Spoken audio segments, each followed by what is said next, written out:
Good afternoon, good evening, and good night, and welcome back to another month of pickups with my good mate Shane Hoffman. How are you doing, my man? What's going on, brother? It is a very hot day here in SA, and I Yeah, hear it's very hot up your end as well. my end is very hot. Yes. I didn't even think about that, how it came out, but that is pretty So funny.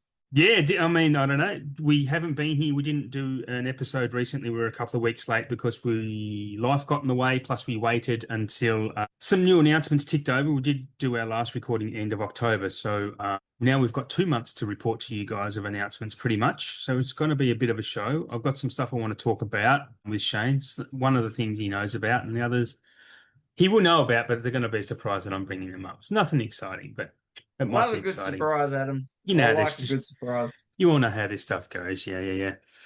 So first off, I remember we were talking about I was going to go see The Running Man in cinemas, right? And it was a week after it had been, and it was stopped being in. Because when I go to the cinema, I like to be in like the biggest and best sound I can be in, right? So my cinema has two VMAX, and this has regular cinemas. So after a week, The Running Man wasn't showing in the good cinemas anymore. Just a week, and I was like, well, screw that. So I still haven't seen it.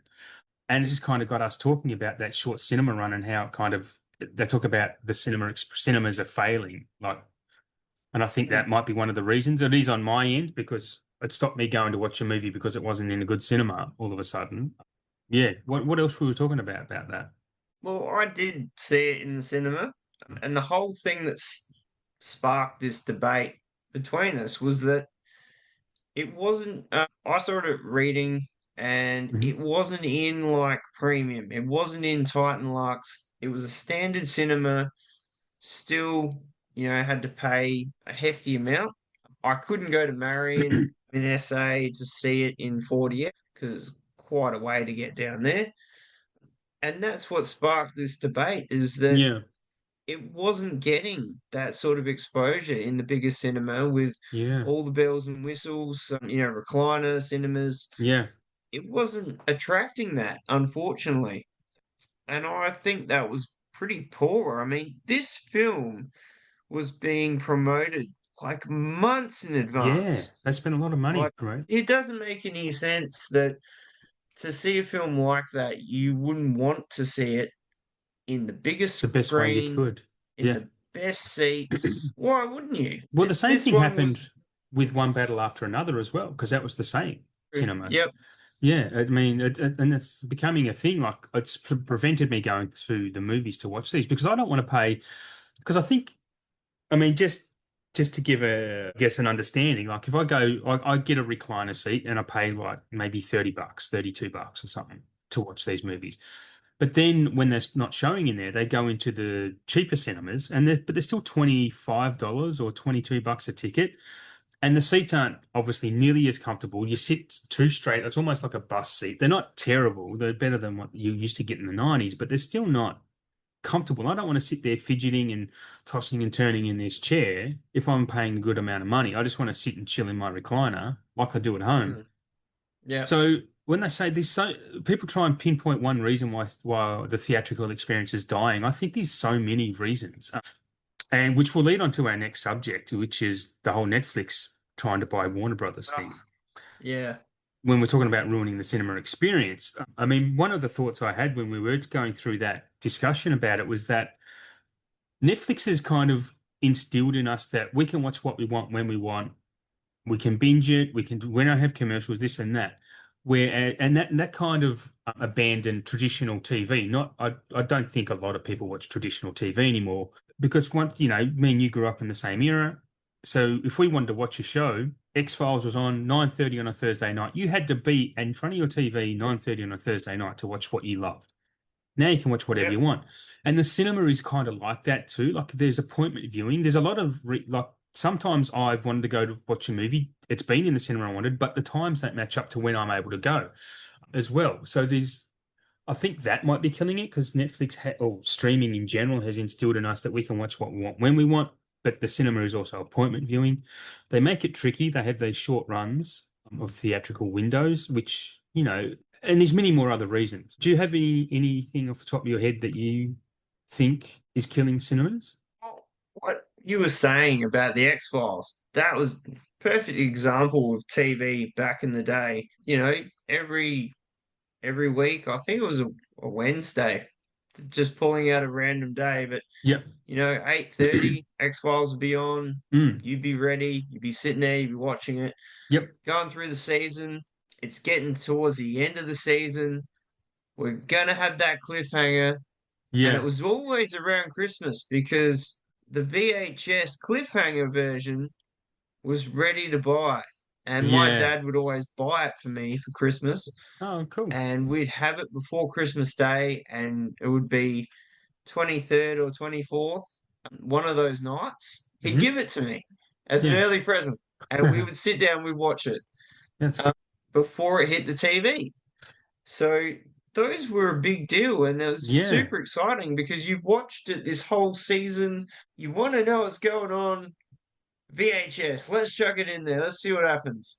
Yeah. So I think streaming, it has definitely killed cinema in a way because, especially Netflix, like Mm. I can Netflix before I moved back to Adelaide. Mm. I mean, it was just too expensive, and what Yeah, we it were is. getting out of it just wasn't. I don't think it was worth $30 a month because Fuck. I wanted the premium. I wanted all the bells and whistles. I wanted 4K. I Same. wanted Yeah. everything. Yeah, Why absolutely. would you not want that? Yep. Uh, so just think it's a lot of money. It kept going up over the years. Stan, Paramount, Yeah. Yeah. Binge, you name it, it's gonna cost you money. Now, Yep. this will come. I'm glad you brought this up because this will come as like a total shock to you. I've cancelled Spotify. I've cancelled Yep. Prime because I don't need it. It's too expensive to keep paying all that every month when I've got Yeah. other sources of media, music, Yeah. CDs, DVDs, whatever. Hmm. I can watch whatever I want that I've already got. Yep. I don't need to keep streaming, and especially with Prime, all the good stuff you got to pay for. Like, so they get Yeah. you there as well. Yeah. With Prime, I think a lot of them you can get through other streamers. Like Prime, I don't use my Prime enough. And I was literally thinking today that I might start paying to get rid of commercials because the new season of Fallout starts next week. So I might just pay for the ads, get rid of ads for a month. It's $3 just so I can watch because that turns me off going to Prime just because the ads. It never used to have ads. No, That is I very know. Yeah, new. yeah, Probably like in the past year, I reckon, year or so. yes. It It has never been had about a year. ads. Yeah, yeah, I mean, I had my account for $3.99 a month for like 8 years. yeah, And then all of a sudden they jacked it up to $9. No yeah. notification. Just did it. I was like, okay, that's not I cool. mean, $9 a month is still But crazy cheap compared to what else is out there. But it yeah, is for what's on there. There is a yeah. lot of good free content that you can Mm. get, Yeah, especially absolutely. new movies as well. Like you Yeah, can watch 28 years later on there yeah.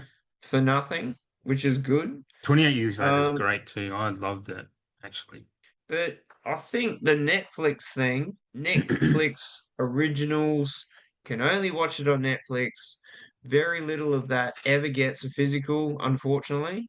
So that kind of sucks a lot Yeah, for us yeah. because, especially like, Knives Out sequel, Yes. you want to have that so you can watch them whenever. Like, you want Mm. it next to Knives Out in the collection, Yeah, but you can't have that because it was a that's Netflix thing. Netflix. Yeah. It is pretty sad. Back in the day, all this stuff you could just go out and buy it on VHS or DVD Yeah, as you would. everything came to physical. If it was made, it came to physical. Exactly. Yeah. But now, it's not like that. Times are changing. Mm. Streaming is big business, and if you want to keep paying for it, Yep. you will.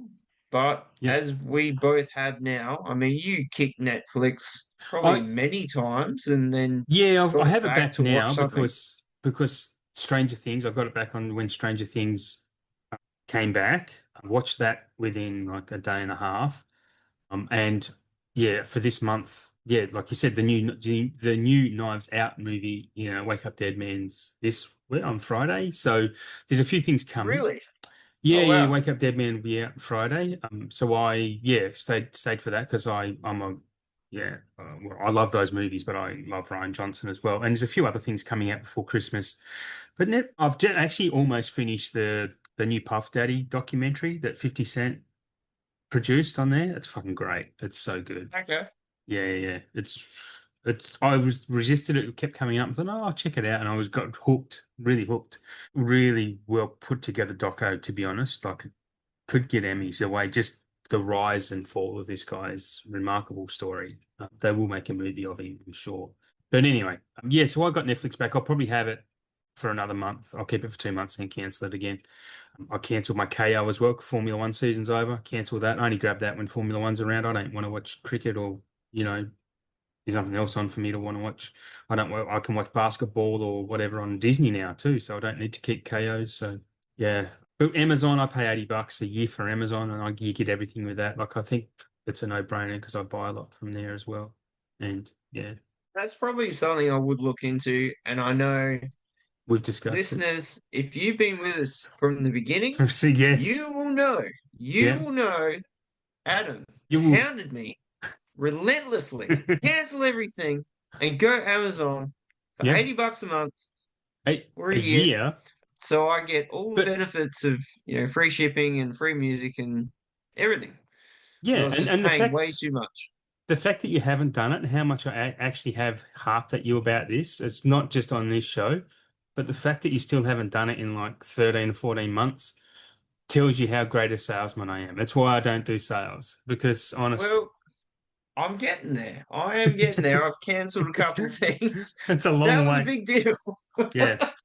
$80 a year, man. And like you said, you cancel your Spotify. You get all your Apple Music and podcasts through Amazon Music. It's just another app on your phone, but I mean, 80 I bucks a year mean, for that. And then you can shop on Amazon and get your cheap movies when they come. There's a big Shout Factory sale on Amazon at the moment. Lots of 4Ks for like 30, between 30 and $40. I never thought I'd actually cancel my Spotify because I use it just daily. But Mm, the one thing, and I will mention this, it's not movie related, but it feels like Spotify has been corrupted because okay. there's a lot of like all the stuff that you like, that you follow, like all these bands that you love. There's new singles coming out with new artwork, and it's not them. Oh, It's oh, it's it's AI. not it's AI. It's AI Mm, generated singles. good time to And that cancel it was then, mate. that was kind of the turning point for me. Like this happened. I noticed it a few months back. Mates said, "Oh, this band got a new track out. Check it out. Doesn't really sound like them." I was like, "Oh, okay." Mm, So I had to listen. I'm like, "Bro, that's not them at all. That's not them." So I kept seeing it and seeing it. I'm like, "Nah, this is not right." And there's a lot of other bad chat about Spotify at the minute. Not that yeah. I'm going to go into that. I mean, if you guys want to look it up, you can. But yeah, it was something I just pulled out of. Uh, and, artists that are on there get paid next to Oh, nothing yeah, for yeah, their yeah, music. yeah. Yeah, they get And paid that's not shit. cool either. No, So, not when the owner of um, Spotify is like a multi-billionaire and the artists get nothing. But like he's just leeching. That's what the yeah, music. That's one thing about this Puff Daddy doco is that how much the artists suffer from these leeches that just yeah, take all the money from their big time. creativity and genius. Like the artists seem fuck all. They're so mistreated. Just yeah, and Spotify doing exactly the same. Apple are really good. I do have I have Apple Music, and they pay their artists really well. They pay them the best out of anyone. They actually pay them more if they record their stuff in with Atmos as well. So if they have if they release their music in Atmos, they get more per stream because that's what Apple want to be the app like the sound experts. And Yeah. I've got to say Apple Music doesn't sound as good as a CD, but even the lossless stuff, but it still sounds pretty fucking good if you're going to stream music. I'm for AI. I use AI in at work. Like I wouldn't say it's not daily, but at least a couple of times a week, just for the nature of my work. But I don't like the premise of AI being used to create art, any type of art. music, movies, Yeah. whatever. I don't like that premise at all because art is a very human thing. The minute we start creating art by machine, then we lose humanity, I think. It's just, it's the beginning of the end for sure. We need to keep art within our own hands. Well, this is movie related, and I don't know the full story behind it, but there is an AI actor superstar out there Yeah. You're that talking about Tilly? possibly, I don't know her name. I know Yeah. it's a she, Yeah. massive AI actor, Mm. Well, do you remember the and movie Simone or Sim One from back in the day, the Al Pacino movie? Alex, is it Alex Garland that wrote that, or it's no Andrew Niccol wrote and directed the guy, same guy who wrote Truman Show. Al Pacino, okay, basically, made in the early 2000s, and it's basically about an AI actor, and no one knows she's AI because he's a struggling producer. He finds an AI actor, creates all these movies with her. She becomes a superstar, and he's basically her voice, her public voice. He talks and she talks to the public, but no one's ever actually seen her. Her movies are a hit. She's a big star. Yeah, it's a pretty interesting movie, but the fact that that was made 20 plus years ago is phenomenal. Have you ever you not heard of it? I don't. Oh, it sounds familiar, but I don't think I've seen it. Okay. I've only seen That's it once back in the day, just but crazy.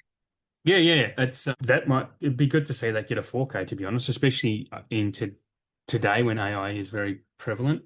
Yeah. Anyway, one of the many reasons. Also, the cost of cinema, the cost of going to the movies is quite ridiculous. So yeah, there's lots of reasons, and I think one of the biggest factors while you're there looking up Simone, one of I the am. biggest, yeah, that's all right.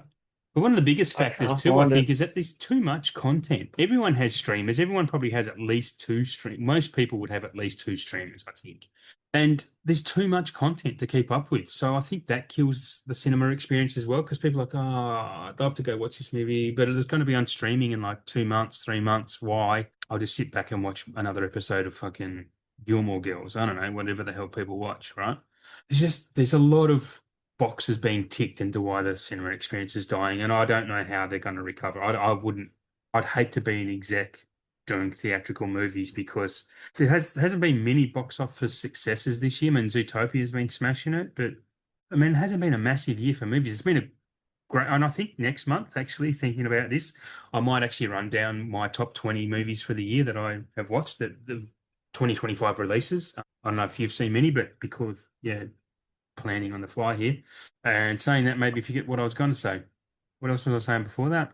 Just prices to go to the movies. I mean, I was thinking about that while you were talking, and I mean, Hmm. it isn't cheap to go to the movies. I Cost me mean, 50 down bucks here, for a ticket and a fee yeah, for one it's person. super expensive. Like Yeah. just on a regular day, let's say, reading cinema, premium $19, Titan Yep. Lux $22, Yep. standard $17. Any one of them, right? It doesn't matter which one it is. And then I'll always get a large combo, so that's Yeah. like Yeah. $17 there. Yeah. So either way, it's 17 plus any of those ticket prices, Yep. and that's what I'm going to pay to sit in that cinema and watch that on the Yep. big screen and be absolutely just blown away by whatever I'm going to see. Yep. And that's if you don't have to Look, pay for parking as well. well, that's it. I mean, if you were in a big city, Yeah. like Yeah. there's other things involved, but um, If you have kids that need to be babysat, you're a couple and you have to go out, like that's a lot of money. It's going to have to be a very special movie if you want to go see it with your partner while your kids keep paying for a babysitter, go out for some dinner maybe beforehand. It's a fucking it's a three, big four hundred night. dollar night to go watch a movie. It is expensive. Like Yeah. it never used to be like that. And the other thing is, if you're going as a couple, it's double. If Yep. you're going as a family, Mm. well, look Yeah. out. I Taking it, mean, yeah. you're going to be a lot. It's a special event. I mean, a lot of families will be going to watch Zootopia, mum and dad or mum or dad and two, three kids. Yeah, man, it's going to cost a lot of fucking money to go out and not, times are tough. Times are really tough at the moment for most people. It's so whether it's you go to watch a movie or buy bread for the week, you're going to choose to buy bread for the week, right? Yeah, For it's sure. tough. Yeah, yeah, it's very tough. Anyway, Quentin Tarantino, Paul Dano. What are your thoughts? I haven't seen a lot of this. Oh, right. I saw a little. See, I didn't see the Dano thing. I Mm. saw the thing with Matthew Lillard Oh, okay. that popped up. He got stuck into Basically, Owen Wilson as well. basically Lillard was I don't know at some event or a conference or something, Yeah, yeah. and he's got wind that it was like he doesn't think I'm a good actor. Yeah, he. Yeah. Who was he to say that about me? It's Yeah, but he like, was still saying it still hurts. Of course it would hurt because I mean well, it does. his It opinion is does. respected. And look, I'm a massive QT fan, but and I'm a massive Paul Dano fan. I've always loved Paul Dano. And I've never seen the internet come out in defense of one guy so hard. I don't know if ever. Like everyone in the film watching community come out and like, QT, you're a fucking idiot. And I lost a I lost a lot of respect for QT for just for saying that. Like it's so unprofessional. I did put a post on my page about like because the whole bloody affair is 100% Rotten Tomatoes, which fuck Rotten Tomatoes too. But I was like, and I said, I wonder if Paul Dano's seen this. And to me, because someone did reach out to me, and I'm not going to mention names, and fair enough too, because they took it that I was standing up for QT, and it wasn't. It was more me saying about Paul Dano now has a chance to shit on his good stuff because Paul Dano is so great, and he got shat on by Tarantino, and the Kill Bill is perceived to be so great. Dano could shit on QT's work. But yeah, man, it's been a fascinating week with that. And it's Tarantino's notorious for some terrible takes, especially with his taste for some movies. But yeah, that takes the cake. Yeah, I think without hearing everything, but hearing a little bit, and it's all the same sort of vein. It is very rough that he Yeah. would even do that. Yeah, Um, it's not on to do that in public. Considering that this his last film is called what, The Critic, Yeah, yeah. and Well, it that's won't kind of be, but funny in yeah. itself. Yeah. But I think, Paul Dano, incredible actor. Like, Oh, oh he's my amazing, God, man. He's amazing. the He's list of films alone that yeah. he's done. Come And on. his range too. He's got range, man. Like he's not just a one trick pony. Like Dano, that's what I mean. That's why people stand up because he has a range. He's not a Michael Cera, okay? He's not a Michael Don't Cera. bag Michael He Cera. I like Michael Cera. I think he's a Cera too, but sometimes his range doesn't go too far out of the box. But he's fucking sick in the Running yeah. Man. It's different Is in the he? Running Man. He He's really great is. in the Phoenician scheme the new Wes Anderson that came out this year too. He's phenomenal in that, man. He's so funny. Like he's just funny. I'm a big Arrested Development fan, and that's he's so great in that. I'm not sure if you've ever watched Arrested Development, but if you had, I haven't, and I yeah, haven't seen the Phoenician Scheme yet. okay, that's fucking I great. think I think some actors, if they've got like a bit of a tone, like just voice wise, a little bit mono, they will get pigeonholed into so many roles, and they Yeah, won't breathe, they won't grow, they won't do other things because they keep getting cast into the same fucking role yeah, yeah, all the yeah. time. Pigeonholed, yeah, Uh, and it's not just people like that. I mean, perfect example, Liam Neeson, yeah. pre-Taken. This guy did different movies. He Schindler's was List, different. man. It was Oscar He was Schindler, different right? characters. Yeah, yeah, He does Taken. He's the same fucking dude in about yeah. 20 movies after that. Yep. And I was just saying 20 as a random stab. There Hmm. probably is 20. It'd be close to it, yeah. Until he did Naked Gun just Uh-huh. recently, it broke that mold, a curse, if you will, Yeah. that he was just this guy. No, Yep. he's not just that sound of voice. He's Liam Neeson. He's more than just that guy from Taken. He is a phenomenal actor. He's done incredible Absolutely. roles previous to that. He did Rob Roy, he's done Next of Kin, he's done so many fucking movies. But Yeah. he got pigeonholed hardcore.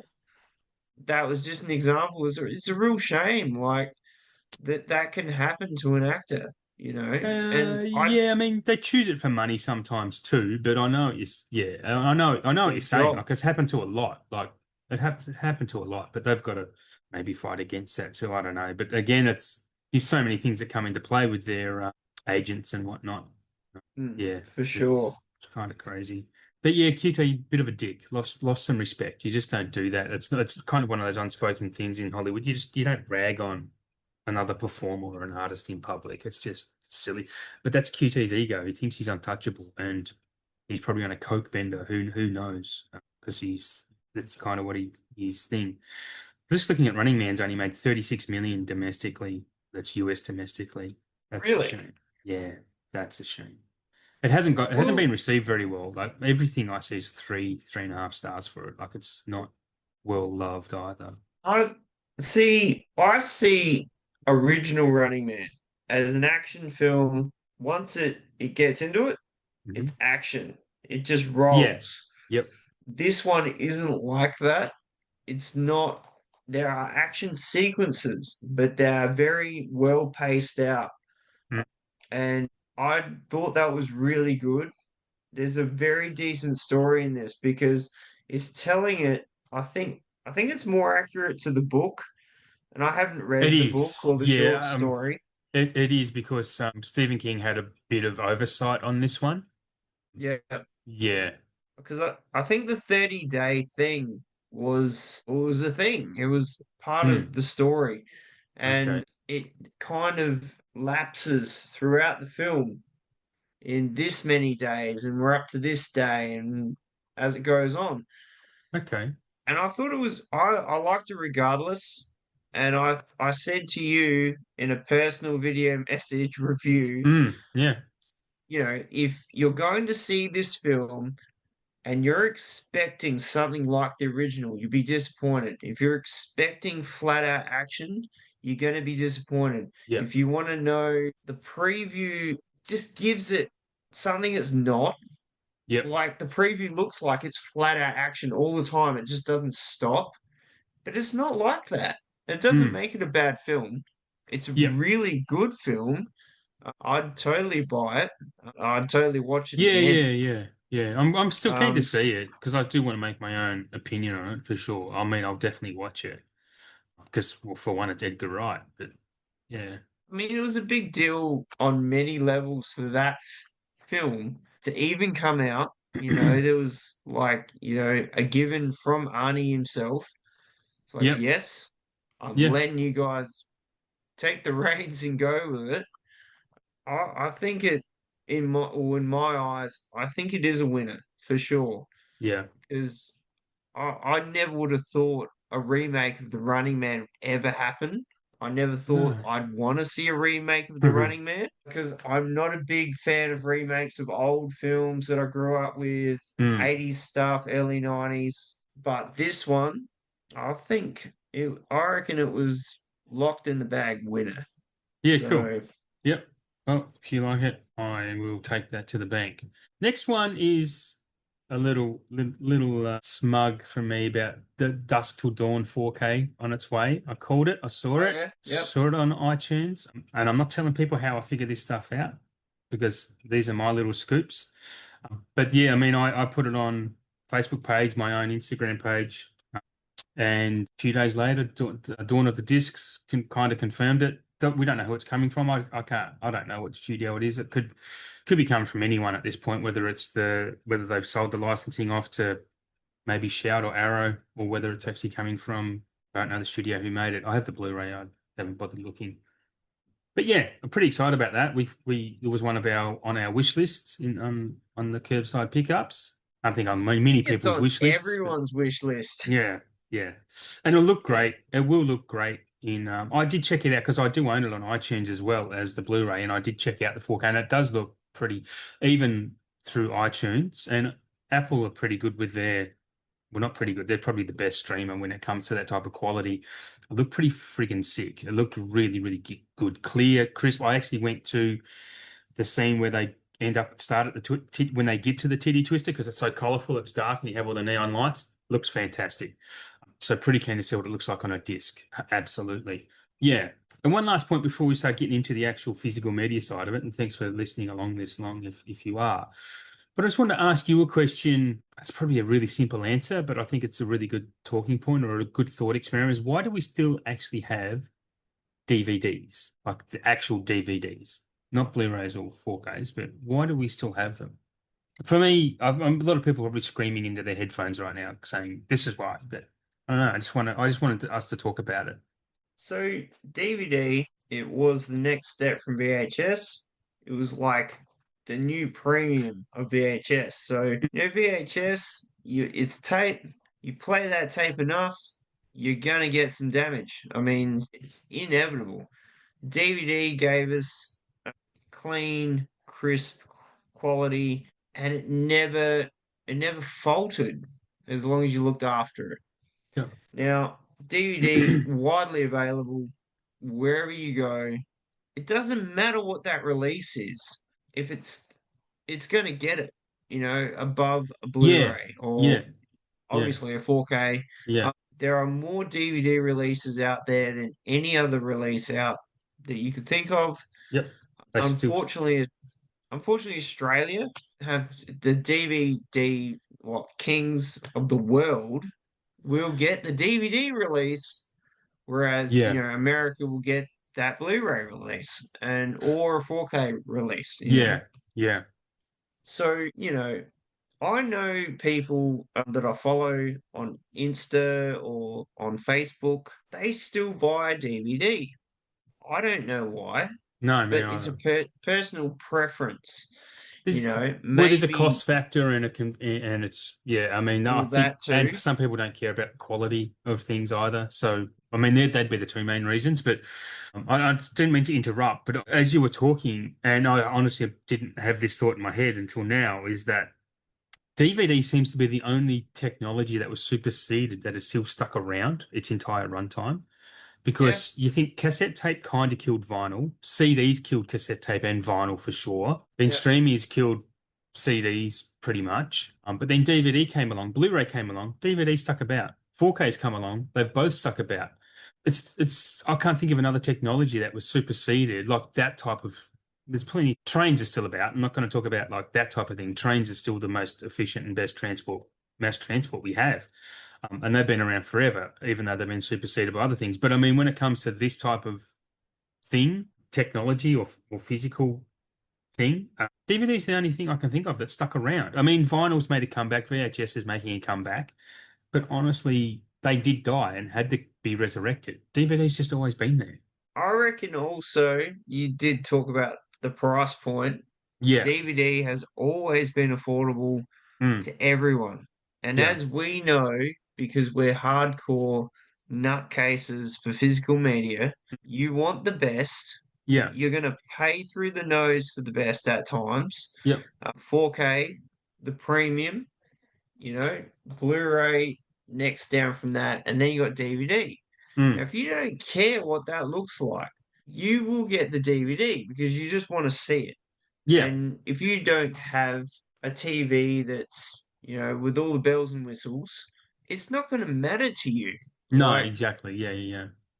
I mean, if you've got like a pretty high-end TV, I mean, I had this conversation over the weekend with Mark, 4K Yeah. Freak, about transfers and whatnot. And I still believe the best Blu-ray transfers I've ever seen on a plasma TV. They always Yeah. look way better. Yeah. My Everything moving Blu-rays. forward from that.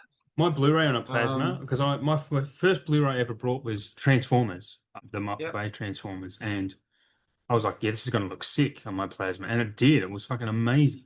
I it don't think really I've ever did. watched it since. It's kind of, I mean, plasmas did have, their setbacks. I mean, they ran really Yeah, hot. yeah, absolutely. If Energy you suckers as well.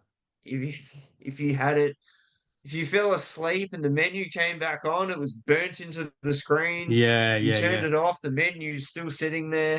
I Yep. mean, those little things, yeah, not great for plasmas, Hmm. but if you kept using it, it would kind of work its way out. Yeah. But I think that back in the day when I had my plasma and I was watching movies like, You know, the early Saw movies, they Hmm. looked way better on that screen than any other screen after it. Yeah, yeah, yeah. You couldn't put watch it. I mean, I do have some DVDs and I check them out rarely, but when I do, like some are better than others because they, Yeah, yeah, DVDs will they're formatted 420i, 720p, and some will be upscaled really brilliantly and look good as almost as good as a Blu-ray, but then some just look like VHS. They look like trash on a screen like that. So they were yeah, kind of made for the old CRT screens, some of those ones, because this was before HD TVs were ever thought of.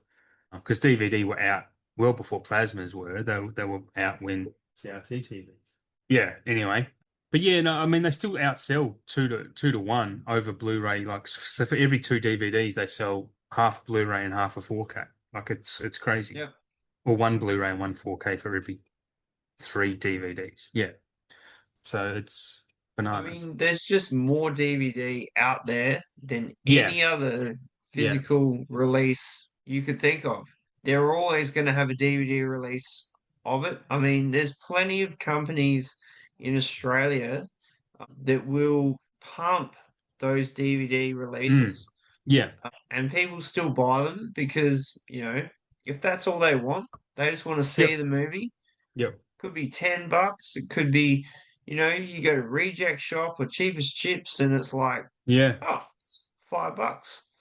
I just got this for $5. I'm gonna watch it. I'm gonna enjoy it. I'm Hmm. still celebrating physical media. You know, I think for us, we get swept up in all the hoo-ha of the 4K and the Yeah. best transfer and pay way more. And yeah, we enjoy it because that's Mm. what we do. Mm. We want to see it at the most premium we can. And this just circles it back to where we started with this whole conversation. Yeah. Going to the movies, I want to see this film in the most Yes. premium way we can, in the Absolutely. recliner, on the biggest screen, the Mm. biggest sound, 40x if you want. I want this chair to rock me the fuck out and near throw me into the screen. I want it all, You want you immersion? know. Yeah.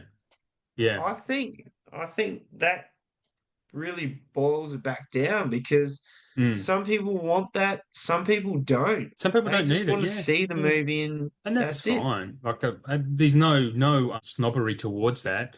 No, I used to be snobbish towards that, but I'm losing it because I just understand people prefer things in different ways. But I think one of the biggest factors, and again, I was thinking this as you were talking, that is that they're actually also DVDs are really still cheap to manufacture. It's so much cheaper to manufacture than Blu-ray and then especially 4K.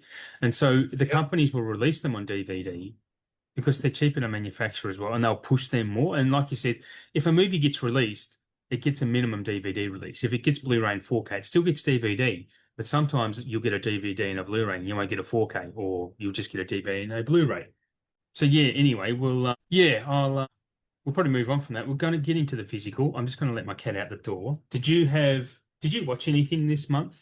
Any new 4Ks any good transfers? not really. I haven't watched a lot lately. Yeah, it's been a bit quiet on the physical front for me of late. Okay. Haven't, I mean, I've been to the cinema a couple times. I mean, I could, yeah, chat about that. I mean, yeah, I Yeah. saw Running Man. Yeah. What I else? thought it was, I thought it was fucking wild. Yep. It's worth seeing. I saw Predator Badlands in Oh, 4, good. and it was like a roller coaster ride for 104 minutes. Yeah, I'm keen to see that. And that was pretty cool. One scene near the end of the film, this big fight off, android sort of, baddies Yep. getting burnt up and stuff. And the smell in the cinema was like them. Really? Like they went with what an android would smell like being burnt up and shot up and all that. And Wow. they injected that into the cinema and you could smell it. It was like burning plastic and all that sort of stuff because that's what the 40x experience gives you. There's different scents for different scenes. There's like, mist in the air and there's like stuff blowing through the backs of the headrest and all sorts of different stuff. It was a crazy experience. So I think a lot would go into actually putting one of these films together in that sort of Yeah. run, it, because it's specific to the film. But yeah, I haven't really watched. No, I haven't really watched any 4K stuff Okay. lately in the part. Well, since we chatted last time, I've been to the Okay. cinema a couple of times.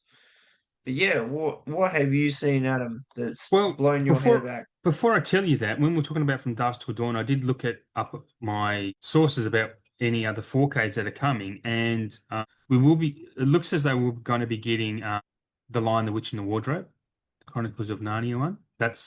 Wow. That's a 4K digital now, and The Emperor's New Groove. But I think The Emperor's New Groove was announced as a physical 4K was coming. I'm pretty sure I saw that. I reckon I saw that too Yeah. And a few months I back. think Narnia is coming because there's a new Narnia. Greta Gerwig's directing a Narnia series for Netflix.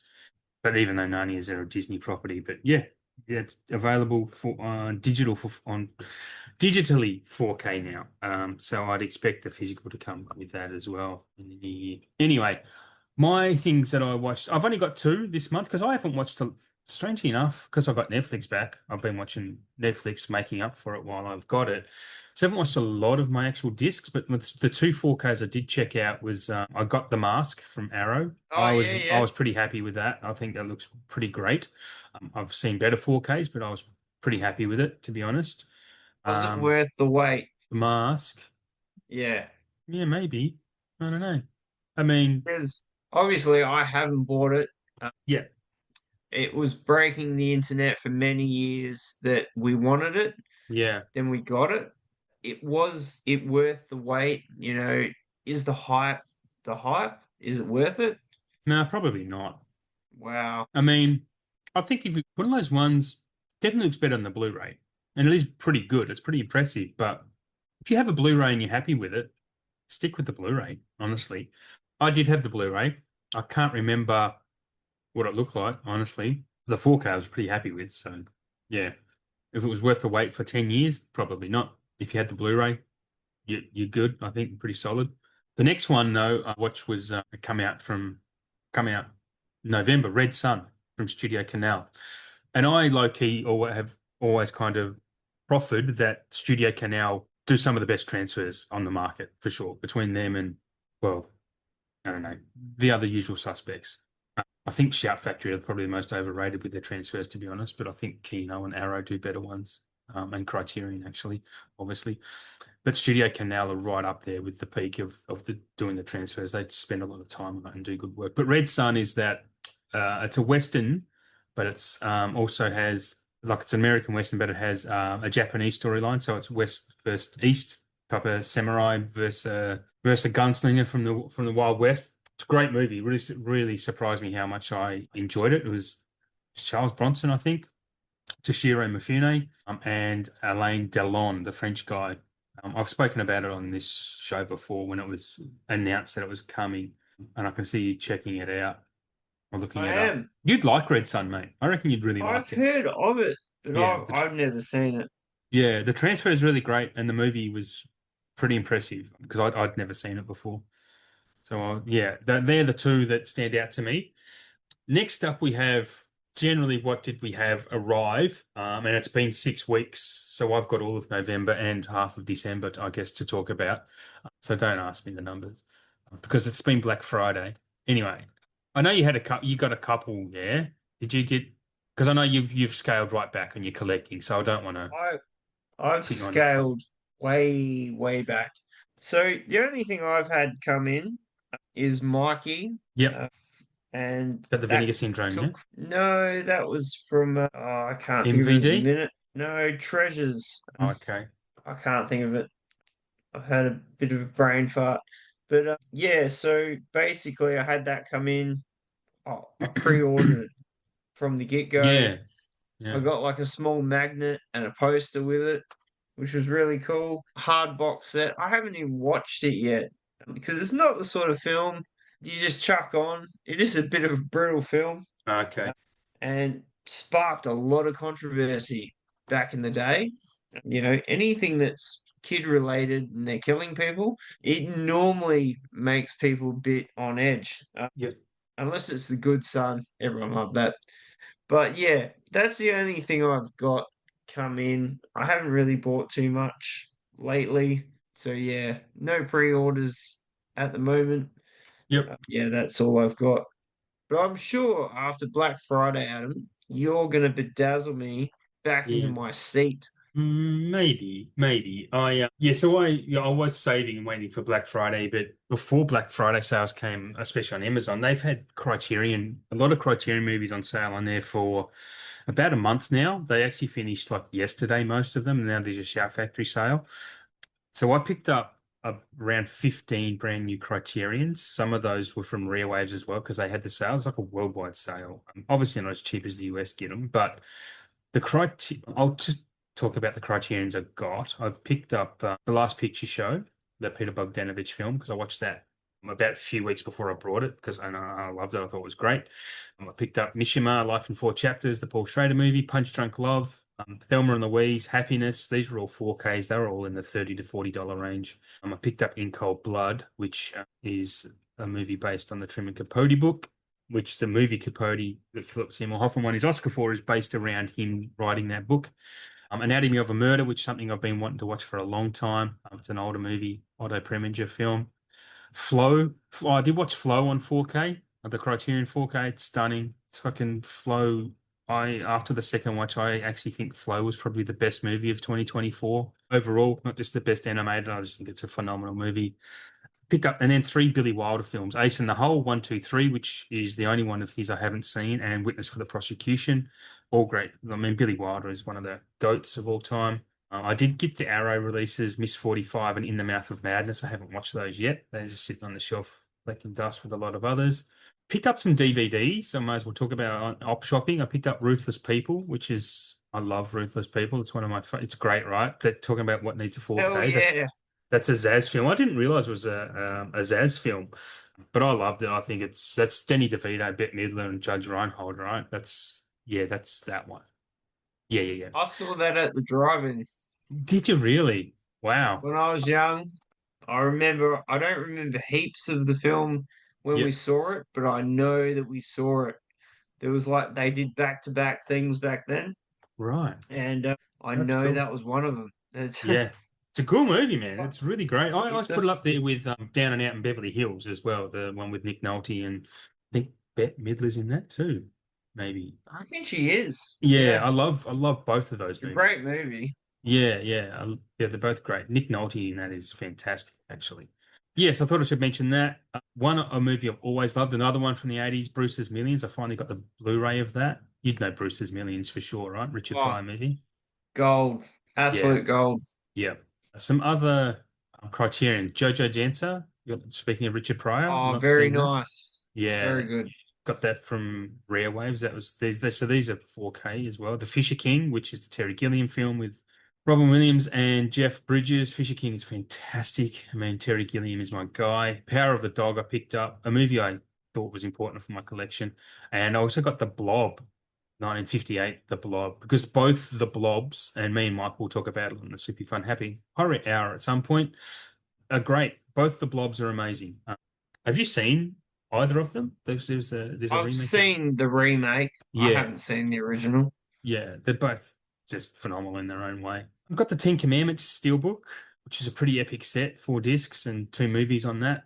The 23 original, and then his same director did the remake in 56. The Lady Eve was the 4K that came yesterday. So some of these are one movies I ordered back in early November that have just arrived, and they were the last ones, basically. There's a few more that straggled. If you've seen my Instagram today, the Wednesday, the 10th of December, you would have seen what came straggled in from Rare Waves. And I picked up a few from the JB sale because JB had their Wicked Wednesday and 20% off plus a $10 perks voucher. But that $10, 10% perks voucher doesn't apply to physical media unless you happen to order it online at the right time, and which I did. I didn't realize it didn't apply, and I applied the coupon and I got the extra discount on the physical media, so I didn't have to worry about. I won't have to worry about Boxing Day too much now because I got what I wanted from there, which was what did I get from there? Corpse Bride, Conjuring Last Rites, Fight or Flight, Salute of the Jugger. Finally got Salute of the Jugger, and a girl. Yeah, and that was it. Oh, pick up Rick and Morty season 8 too because I collect all the Rick and Mortys because that show fucking rules. Yeah, that's a lot of what I collected. Yeah, Matchstick Men. Have you seen Matchstick Men? Because I got that and check that out.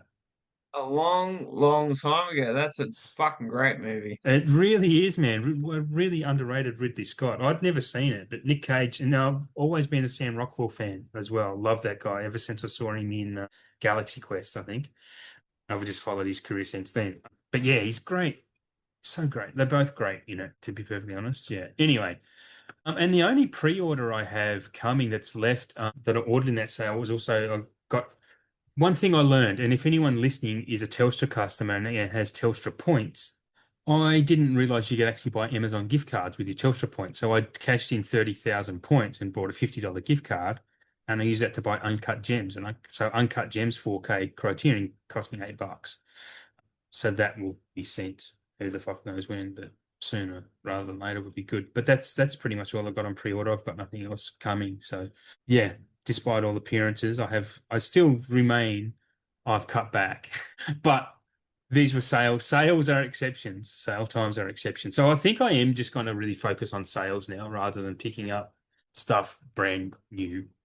Yeah, unless it's something I think is going to sell real quick and I must have it. It's going to be rare. That's going to be rarer. Yeah. I have to say this. I have to chuck this in there. Is a jack-o'-lantern one of those things? Oh, that's supposed to be on its way. I don't know what's going on there. Yeah. Yes, that was the impetus for me going, this is it's out of hand. It's out of hand. But I did end up selling my Shout Factory ones on eBay, so I made up some of that cash, which was good. Yeah, yeah. Obviously not all of it, but yeah, I did manage to sell them to someone in Adelaide. I think I sent them to, strangely enough. Really? I think it was Adelaide, yeah. I haven't received those yet. Uh, Absolutely devastated. But but I'm yeah, going. Sorry, no, you go ahead. I only brought that up just because of the conversations that Mark and I were having over the Mm. weekend on Saturday, which was absolutely hilarious. He's like, I need to wind Adam up. I need to wind him up. I'm gonna say this. So is Okay, that bro. not true? What's that? No, no, no. It was true, but Mm. he was just exacerbating a little bit, Right. uh, just to get you going, to get your heart pumping. Well, I haven't heard whether that because when I got mine, it said that you were one of the first 1,000 to order it, so yours is delayed. And hopefully, the second one is the second 1,000 is getting delayed, which would make sense that it was only the second 1,000 they had commissioned to be printed. When is it supposed to be? 8th of December, so it should be on its way, right? Obviously, it's been delayed again. I would hope so, for your sake. I never got another email about it. Oh, actually, the email at the time said 6 or 8 weeks, so I didn't actually give a date. Anyway, so 6 weeks would be about around now, but yeah, pack of pricks. Anyway, yeah, that's it. I got nothing else new to talk about. We're into the labels, my man. We are, and Finally into the just labels. Yeah. So what have you got first off, my man? well, I normally go VS, but on this occasion, I'm gonna go Severin because Severin in Black Friday, they go mental. They release so many titles, and every day it's just a new one that comes out. So let's go from the top. We've got The Devil's Reign, Vampiros Lesbos, and I just want to mention on this one, while I was at Mark's place over the weekend, he showed me his copy of it. And he's like, "Oh, I heard another label was bringing this out, Mhm. but I've got this one." And we couldn't think of what label it was until I started doing some digging. It was Severin. But in Right. saying that, I'm sure I have seen another label that was bringing this film out. So I know he's going to listen to this at some point. So, yes, Mark, there was another label that did it. Severin's doing it. So yeah, and he was very keen to see like just a better release of it. He just wasn't Okay. impressed with the one that he got. Oh, He killed in ecstasy. That's the next one. Looking Italian, which has Matt LeBlanc in it. oh, for real. Wow. Yeah, for real. Retribution. I always remember this one from the VHS cover of this dude with very bright fluoro green eyes. If this is the one I'm thinking of. So this is very cool. The Ghost, Idiot Box, Oh The yeah. Final Program, the Bronson Lee Karate Collection. Now this one is quite interesting because the dude actually looks like Charles Bronson, but he does karate. So a bit different. Razor Blade Smile, Student Confidential, which many people were very excited about seeing it in Okay. a physical release. The Crippled Masters. This was really strange, man. Like Was it when I home? saw the video for this, these dudes have limbs and stuff cut off of them, Right. like their arms, their legs, you Deliberately? name it. Yeah. And I reckon I tagged you in this post for this film to Okay. check it out because it looked totally crazy. They like, heal, recover, and then they go for revenge on the people that did this to them with no legs or no arms, and they just make it work. It Really? it just looked super fun. Wow. A Bay of Blood, North Sea is Death Sea, and last Adam and Eve. Ah. So that's a pretty massive drop from Severin. They always go all out for the Black Friday sales Hmm. and releasing a lot of titles. I haven't really heard of any of them, but that's the joy of No. these labels. I mean, they just dig deep for They these find the things. cheapest So thing they can and go, people are going to buy it because it's something. But yeah, so there's a love out but there for that's all of what's them, right? cool about it. They'll Yeah. find films that we've never heard of and put them Yeah, out to the world, it's a and good people thing. buy them Yeah. and go from there. Yeah. That's why Criterion are so great. That was their MO when they began. It was just to bring cinema that people don't know about into the world. It's yeah, it's good. It is good. I have 2 months of Arrow, and I can't remember whether we spoke about this last time because we didn't. We recorded in October last time, but Arrow, I've saved the emails just to talk about anyway. So they're releasing Snakes on a Plane, which I just got a Blu-ray of that cheap somewhere, like before this was announced. I've never seen Snakes on a Plane, and I wanted to watch it just because I've heard it's notoriously bad. City Slickers, sadly, City Slickers is only getting a Blu-ray though. That's pretty fucked. I love City Slickers. I think it's great. I really That love it. really hurts my feelings that it's Yeah. not getting a 4K. But the thing is, man, in 12 months, I reckon it will. I'd really reckon it will. Like, it's weird, but probably from someone else. Because Arrow, this is just a trend I've been noticing that someone will get a license somewhere for the Blu-ray, and not licensing works different for whatever format. So, just because you have a license for a film doesn't mean you have a license for all three formats. So, I reckon someone else has got the 4K, which is probably Disney because it is a Disney film now. I'm quite sure. So I reckon they'll release the 4K worldwide, but Arrow might have a license to release the Blu-ray for the first 6 months, like an exclusivity. Yeah. And you see that with Criterion do that sometimes. And we've spoken before about Arrow and Criterion swap brands, swap movies sometimes because they have, obviously European distribution versus North American distribution, but there's normally like the 6 month amnesty before while whoever gets it first can sell it, then they'll sell their file transfer, then the other people can sell it in a different market.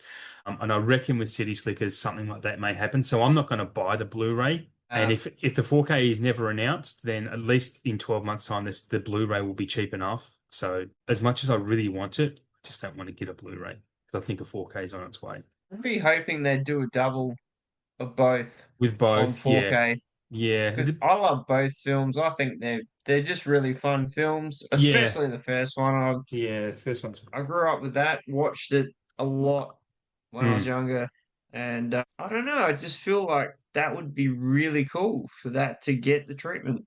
It makes sense that it would though too, right? Like it doesn't seem.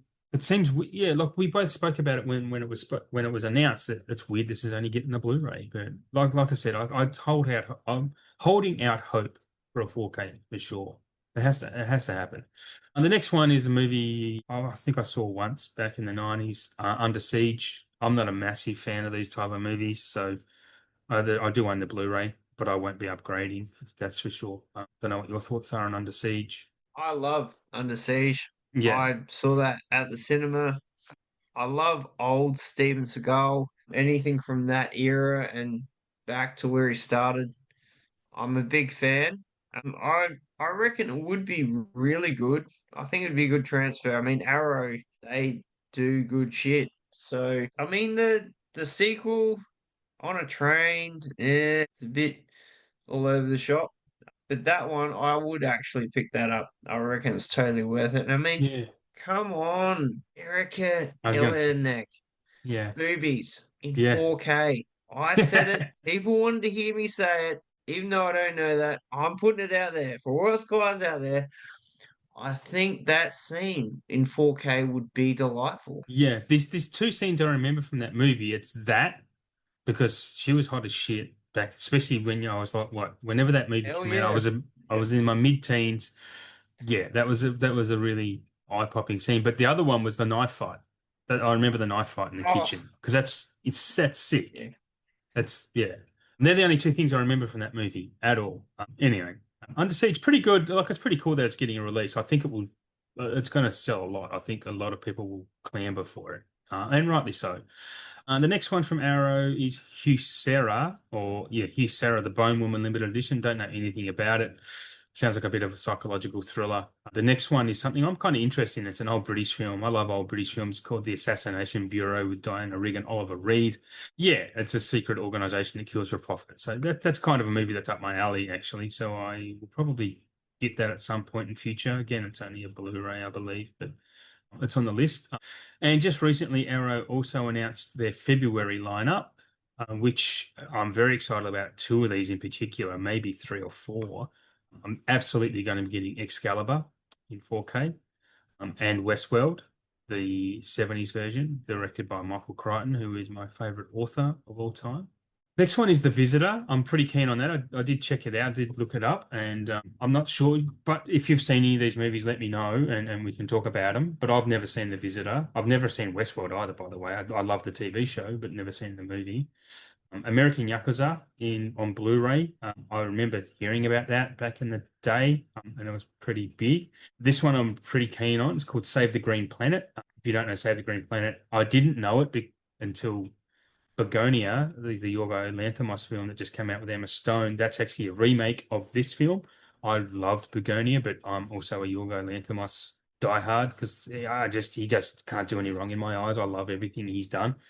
So I'm pretty keen to check that out on 4K. I might pre-order them after Christmas, see what the funds are looking like, but I do want most of these. Senna, I don't know what Senna is. It's Sana, not A like the racing driver. It's a Senna collection, so I think there's a few movies in that. And Peking Opera Blues, which I see someone else is releasing that too soon. I think we're getting that in Australia. I think maybe that's an imprint Asia. I don't know, but I know I saw someone else is It releasing could it. be because I have Yeah, seen that up online yeah. recently. Yeah, I don't know anything about it, but I think it's pretty popular. Yeah, so if anyone listening, hopefully you know any of those. But I think Arrow got some good shit coming, especially in February. Like I'm pretty happy with all of that. Yeah, that could be like a what was there? Six titles there, three, six, seven titles. I think five of them would almost be a must buy for me. Yeah, at some point in time. And that's Arrow done for 2 months. What's next on your list, my man? So next on mine is VS. VS, as always, dropping some underground things. And normally I'm pretty excited for VS, but I wasn't excited for a lot of this, which is a shame. They've done like some new slipcases for some of their older films that are out of print. So we got Thriller.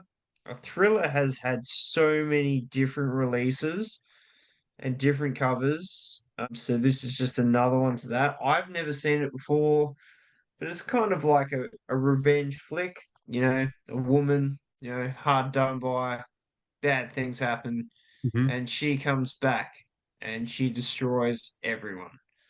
Right. So I would like to see it, but it's been a little bit expensive just to get it. So Texas Chainsaw Massacre 2. It's had another variant Yeah. slip. Orgy of the Dead. That's Oh another yeah. one that's had a new slip.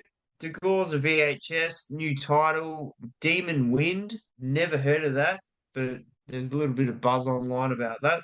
There's also a heap of new slips for some of their partner labels. I'm not going to go through all of them.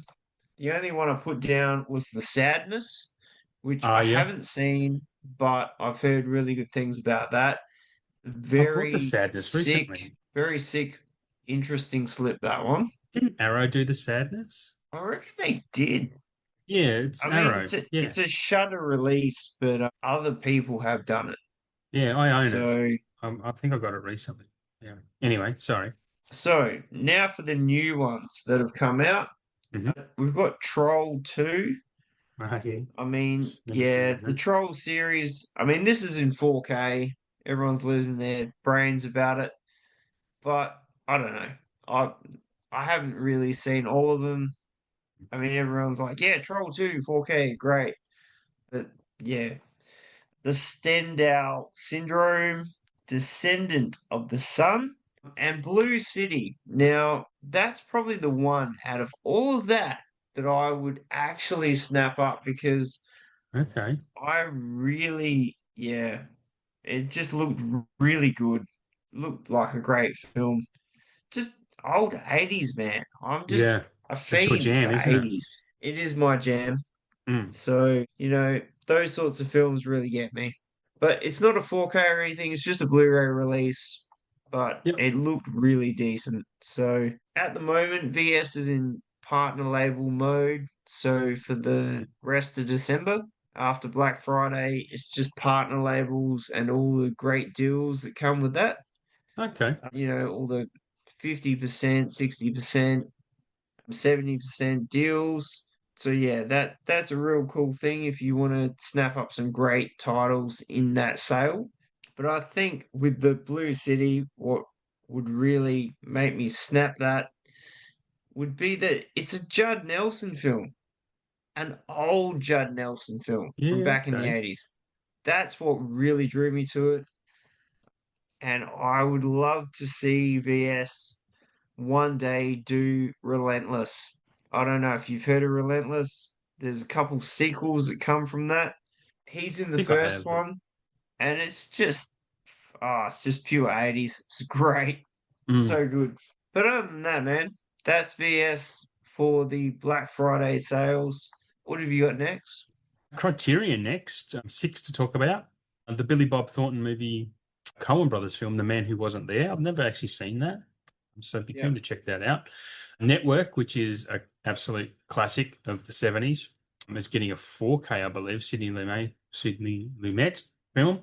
Also bringing out the Lubitsch musicals, a four-pack with has the Love Parade, Monte Carlo, The Smiling Lieutenant, and 1 Hour with You. Lubitsch is one of those underknown classic directors. Yeah, he's got a big fandom out there. I've only seen one or two of his films, but one of them I absolutely adore, which is The Shop Around the Corner with Jimmy Stewart. That was remember You've Got Mail from the 90s with Tom and Meg? Yep. That's a remake of Yep. that. Yeah. Anyway, and the next one is a film by Kiyoshi Kurosawa, who made Pulse and Cure. It's called Cloud. It only came out last year. It's a revenge-o-matic. I love my Asian revenge-o-matics, and I've heard Cloud is really, really good, so absolutely keen to check that out.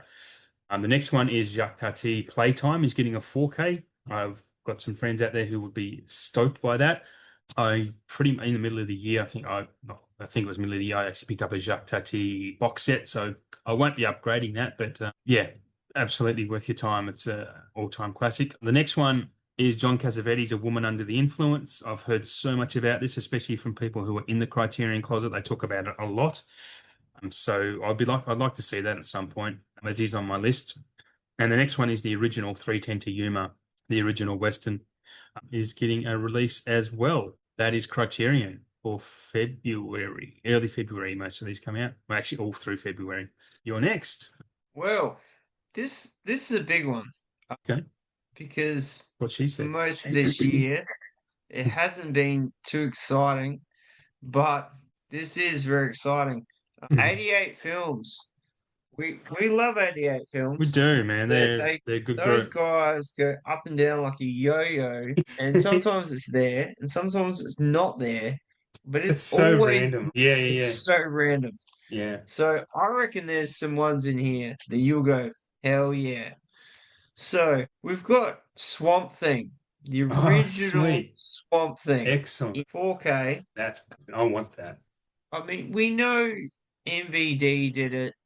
Yeah, okay. Yeah, MVD I stuff. don't, The slips, yeah. They have their bit logo. I don't thin. like that They're a shit they little do. bit Yeah, pagan. But I reckon anything that 88 does and with their slips and hard boxes yeah. is just second to none. Sell like the clappers, I reckon. It will sell so well. I reckon it will. And I mean, Mm. for Heather Locklear, come on. Yeah. It's Yeah. I remember it's watching it all as a out. kid with my brothers, or one of my brothers, and it was like, oh, even at that age, I was like, this is trash. But I reckon now I would appreciate it and love it. I was probably Yeah, like, I don't know, very 10. well done. I mean, Yeah, that yeah. suit alone that he's Mm. in was next I level didn't back then. appreciate those type of things at that age. I reckon you'll dig this one next. It's Mm. Holy Smoke. The The the Harvey the Keitel Holy film. Smoke. Yes. Yeah, okay. So that's the third group putting that out because we got that from Imprint and Kino have Yep. done it. Now Yep. 88. Is it Blu-ray though, I assume? I reckon it would be. Yeah, I don't think it's a 4K, yeah. but if you want a bells and whistles Blu-ray Mm. release of Holy Smoke, what better light label to put out? That's Harvey and Kate Winslet, So, isn't it? hell yeah, Yeah. very good. We've got Dragon Lord, Picture of a Nymph. This one I'm so excited for. The Protector. Oh, Now, yeah. Jackie Chan, Ah, sweet. 80s 88. action. 88 love some Jackie Chan, right? They're Oh, all over him. bro, Love they it. they are getting the rights to all of the Jackie Chan. I Yeah. mean, Yeah. this one I've always wanted to get a copy of, and it's got every cut of this film, which is super cool as well. I always remember the original VHS artwork with him holding that cannon gun on the front. Not really on this one. Totally new style of it, but I really want to get this one. I know I've Yeah. cut back, but this one it's up there with Battle Creek Brawl for me. Um, Okay. because I did get that release from the 88 a while ago, and I reckon this one will be no different. Be awesome. Helter Excellent. Skelter, Mm-hmm. Sorority House Massacre, which I'm pretty sure Scream did. Fade to Black, which is Oh, doing the yeah. rounds. I watched that. I actually watched Everyone's that last month. I didn't put it on my list. You Have you need seen to. it? Of course, I've seen it. Ah, I told you about it. You need to tell me mate. about it now, Adam. What did you think of Fade to Black? It was pretty fucking cool. I should look up what I actually wrote about it. Give me one sec and I'll find it. Because I thought when I watched it that you would really like it. I I just did had a really like feeling it. I'm sorry, I'm just trying to find what I wrote, what I even gave it. I'm gonna have to search for it. Sorry. This is good radio. Dun, dun, dun, dun, dun, dun. absolutely It's a three and a music. half. Okay, all two lines. I wrote a legitimately fascinating film. Really enjoyed it.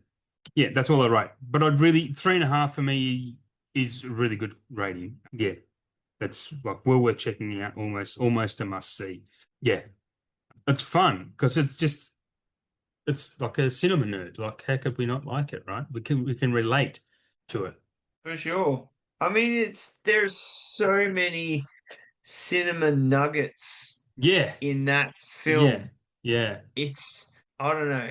It's just a I just found it really fun. I Yep, mean, yep. without spoilers for anyone who hasn't seen it, yeah, it's just a fun movie, man. There's a lot of Mm, stuff. If you were to watch it over and over again, you would see new yeah, things in the yeah. background flat out because there's just so much of that. And for a Mm. guy that's so into film and he He knows so much. he starts to embrace his own characters and Yes, bring them yeah, yeah. to do away with the people Let's that just. have brought him down, like in his life or I've whatever. lost your sound. It's just great. Don't know. That's weird. Sorry, are you there? I can still hear you. Oh, you could hear me. Sorry, I lost sound altogether. I don't know what happened. Sorry, everyone. There was a bit of a break in the weather. You can still hear me. That's all Okay, good. I've got you back. Yes, yes. I just, yeah. My Sweet. apologies. Anyway, we were just chatting about Fade to Black. Awesome it is, and you Yes. should pick it up wherever you can.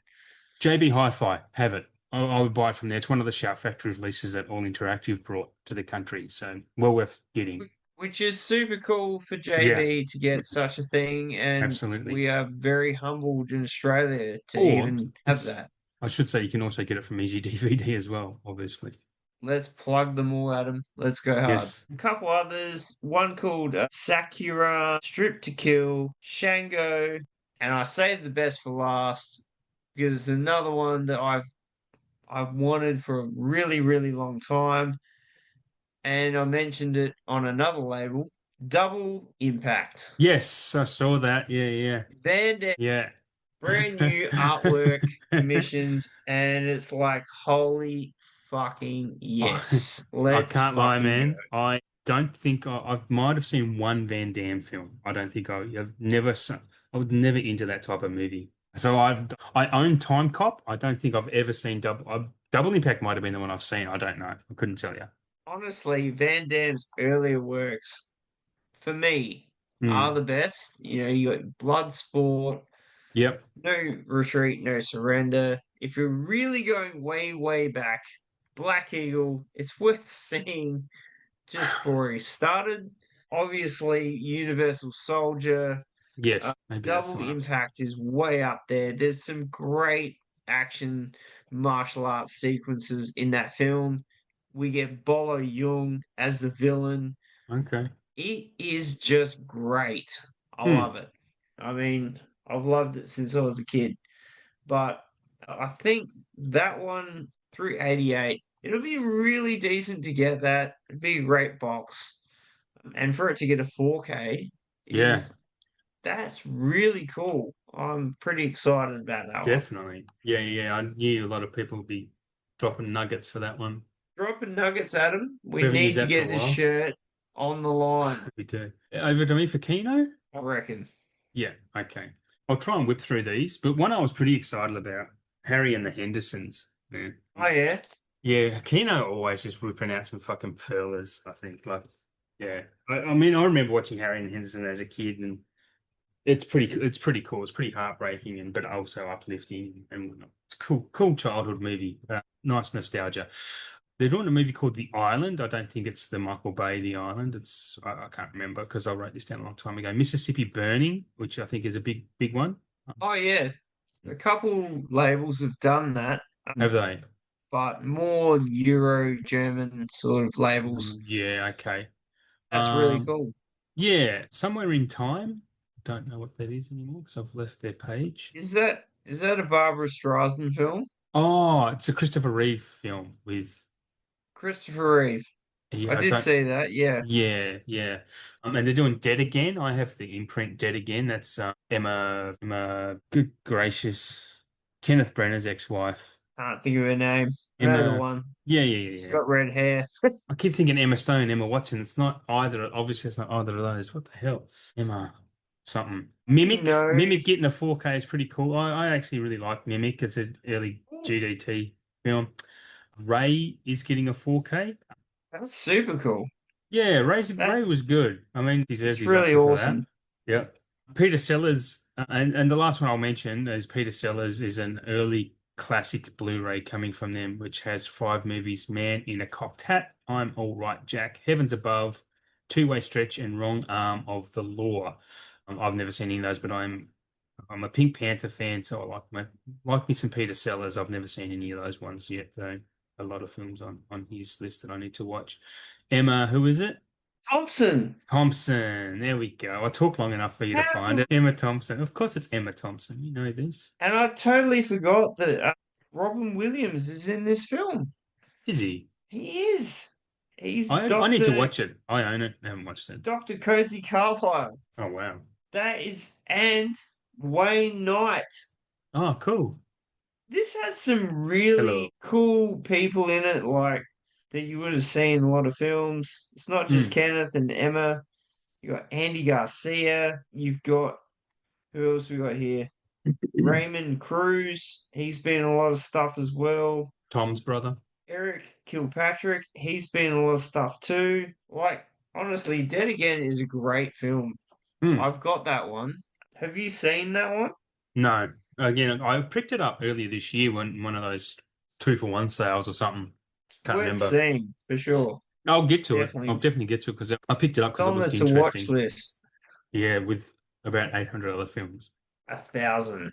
What's your next one? So next for me is Cape Light. I Hmm. always like Cape Light. Yeah, yeah.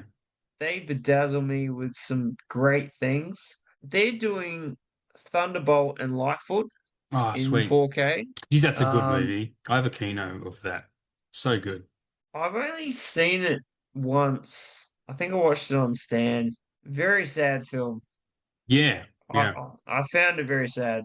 Interesting stories And behind it too, because Clint Eastwood made it to try and get himself nominated for an Oscar, and he picked, he's got a young Jeff Bridges as his buddy, but Jeff Bridges is the one that gets the Oscar nomination. Apparently, it pissed Clint Eastwood off quite a bit. well, he's pretty good in it. Like, But Jeff Bridges, man, of course he's good. Yeah. so yeah, they're doing that. This one is, I reckon, it's a really big thing. They're doing Shine in 4K. The Australian movie Shine. Yeah, yeah. So they Ah, many have done Blu-rays of it yeah. internationally and here, Mm. but they're doing a 4K of it, which is very fucking cool. I reckon we'll see it released from one of our Australian labels next year. I reckon for Yeah, sure. I mean, yeah, for an international label to do it first, yeah. I mean, I feel we should have done it first, but who am I to It would be say a high risk. whatever? It would be a high risk investment because Shine isn't one of those movies that you watch over and over. Well, depends. Depends how much you like it, really. I mean, that Hmm. is a very good film. Oh, it's a great Jeffrey film, Rush is but absolutely electrifying it's in that plenty. role. Oh yeah, he's amazing. Yeah, But there's it's plenty of great just, films that you don't want to watch two or three times though as well. Yeah. yeah, true. Some Hmm. of them are just too much, and it's like, no, I Hmm. need to just take a step back and let that breathe for a moment. What else have we got? The Astronaut, Ice Road, Vengeance, bit of Liam Neeson for you. Well, yeah. So you would have seen that pop up on streaming. I don't know. I've watched a little I'm bit not. of it. I'm not It's sure I have. okay. Some of you may not have heard of it, but that's okay. And another one called Shell. So not too much on the Cape Light this time around, but I'm sure going into the new year they'll be dropping some serious bombs. Yeah, I reckon. Sounds like it. Got a bit over to me for Umbrella, Yeah, their March releases, because we've already spoken about February and so forth, I believe. No yeah. Escape is getting a 4K. It's Oh a yeah, Ray very Liotta good. film, yeah. I think I may have seen that back in the day. I don't know. Anyway, It's really good. Escape from Yep, Absalom. That's the name I remember it as. So I think I have seen it. Anyway, shouldn't change the titles. Day of the Woman, I Spit on Your Grave, 4K. So there's two of those films in 4K. I Spit on Your Grave and I Spit on Your Grave, Deja Vu. Yeah. Anyway, The Dirties. You would know more about The Dirties than me, I think. I've never heard of it. the Dirties. Yeah. Sweatpants are in with The Dirties from writer, director, and star Matt Johnson, Nirvana, the band, the show, including new interviews. Found footage Firecracker comes from a collector's edition. Okay, I don't know. It's not telling me anything about the film, but I've never heard of it. If you haven't, that's cool. I Look, actually haven't heard of that. it seemed like something. No, you've upset me. I thought you would have had that. It seems like a You movie you would have known about. One of those so many of those movies you just know of their existence, but obviously not this time. All good. Can't win can them look all. it up now. Like, that's funny. The Dirties with Yeah, it Matt doesn't Johnson and mind. Owen Williams. I haven't actually heard of this. Another found footage. Yeah, Found footage. yeah.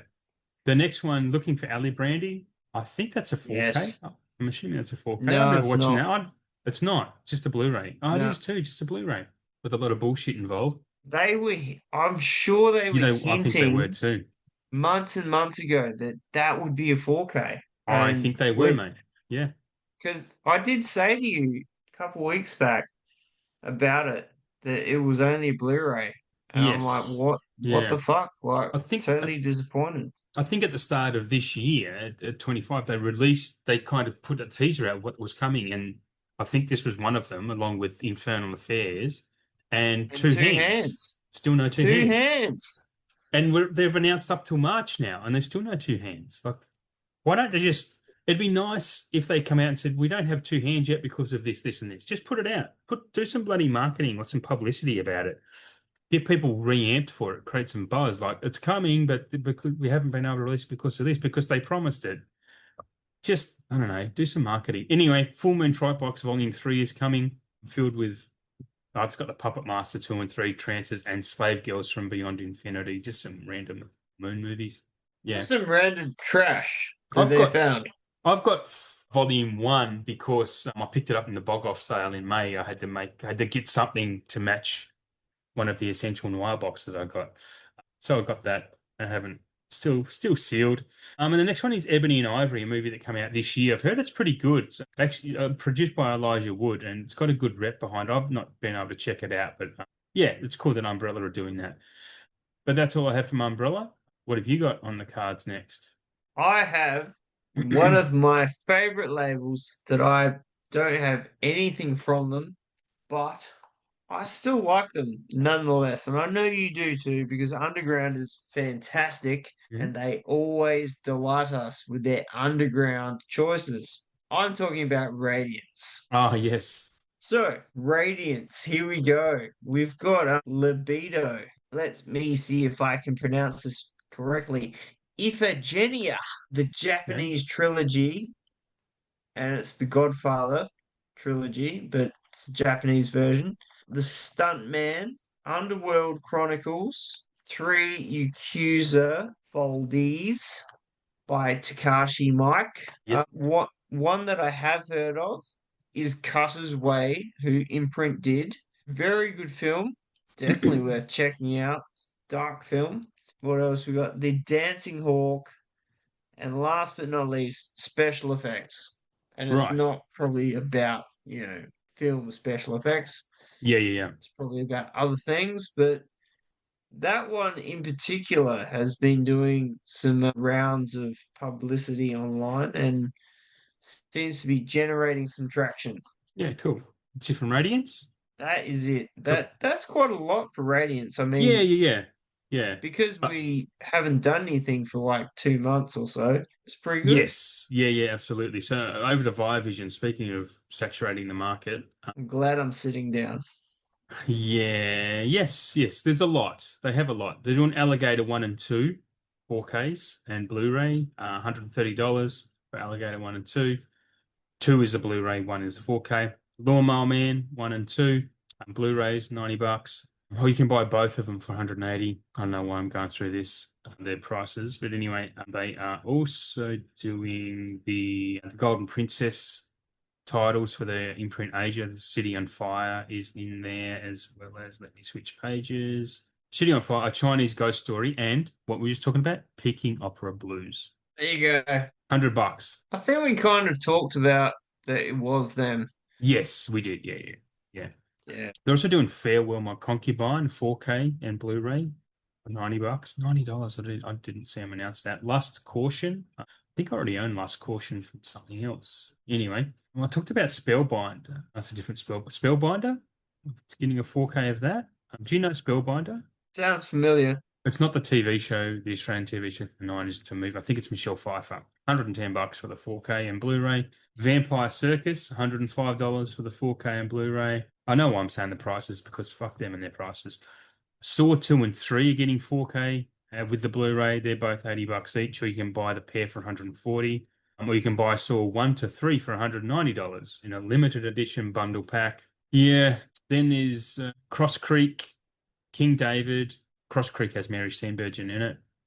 King David is an old classic, apparently. High Road to China, Target, Hard Country, Against All Odds. So that's the February 6 pack. Then they're also doing, just scrolling through some stuff I don't know talk about. The releases that they announced today, actually. There's a couple in here I'm interested in, and I think most people are going to be interested in these first two, The Fabulous Baker Boys and The Fan. Wesley Snipes, Michael Biehn is also in that. Very Okay. pretty yeah, pretty keen to check to get that actually. Just a standard $35 there for that Blu-ray. That's pretty good for imprint. Can't lie. Mr. Jones, I'm not sure what Mr. Jones is, but that's a Richard Gere film. Wrong is Right. I don't know what that is either. Looks like. Let me double click on that while I talk about True Lies. Wrong is Right is a Sean Connery film. In a moment, in a moment, World War Three, but first, a word from our sponsor. I don't know. Sounds like a comedy. Actually looks pretty interesting, I can't lie. True Colors, another Robert Redford film, and John Cusack, and Racing with the Moon, something I've never heard of. And that's all I'm going to talk about via Vision. Wow. Oh, just price points. I Yep. don't know, man. It doesn't matter what they bring out going forward. The prices are just they're up there. Yeah. Yeah, they are. I think Just everyone knows about it. And I don't know. I mean, good luck to them if their business model's working, but I don't know. I just don't know. I just think anything that's over $100 for a 4K Yeah, it's fucking is absurd. it's just too much. Imprint, Fire Vision, either way, it's just too much. Like it's not for just anyone to own that piece of cinema Mm, anymore. It's for another level of cinema aficionados. And I think yeah. that's just wrong because cinema should be for anyone to experience it on any budget. It shouldn't just be for Yes. people that have deep pockets Yeah. that want that box set, that want that booklet, that want that art card, that want that poster, that want that keyring that I'm never going to get because they're never going to put out a keyring. Can I tell you Inside something joke there. funny though? I actually Yes. have an imprint keyring on my keys because when my first one of my first orders with them, they sent me like a coffee mug with the the Oh my God.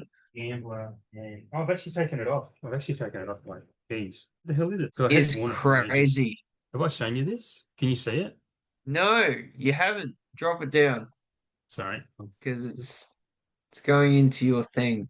Yeah, that's it. One of them. Yep.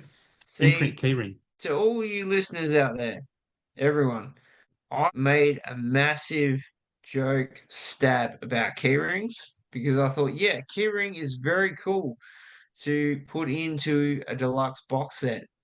And it turns out Adam had one the whole time. Yeah, and He I never. just I didn't mention it or forgot show it. because I Just think it was forgot. only the second time I'd ever ordered from them directly, and they sent that with the gambler coffee mug, which is It must have been very popular James because Carr. they didn't keep doing them. Well, they sent it for free. I didn't ask for it. They just gave it, and there's a little note. Without loyal supporters like you, we wouldn't be over 3 years into our imprint film's journey. Yeah, wow. Please accept this as a small token of our appreciation. Thank you for your support. Best wishes, the imprint film team. And when I got it, I was like, oh, that's cool. I love that they're doing that. And then they've just grown into they're the puff daddy of physical media. Huh? What do you want to say? That is Greedy gold. monsters. The Puff Daddy of physical media. By Vision. That's a t-shirt. Does that mean they go to the echelons of physical media and finally crack and lose it and then get their own documentary? Is that Well, what they you're start saying? off. Well, no, they started off all tame and nice and pleasant, and then they just turn into monstrous, greedy beasts. I like this. This is a VS title in the making. That's yeah. So that's it for VV and imprint. What have you got? Well, I have got some Shout Factory shout titles. So, as always, Shout and Scream are reissuing a lot of stuff in Steelbook. steelbooks. Hmm. They love it. They've they just love this stuff. I know people Love to collectors love steelbooks. they do. So we've got the Dead Zone film. We've got Prison on Fire 1 and 2. Now that's not a steelbook, that's just regular release. Perfect Blue. Oh, yes, I do want Perfect Blue. Yes, I knew you would. Do you remember the film End of Watch? There's Jake Gyllenhaal and Michael Pena, right? Yes, Yeah. yes. Very good film. This one is a big deal. Nightcrawler. Yes, Now, that is a big one. Night.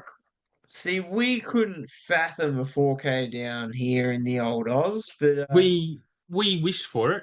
We did. It's We in. wished. It was talk, and being that it's a Shout Factory, guess who's going to release it if anyone does?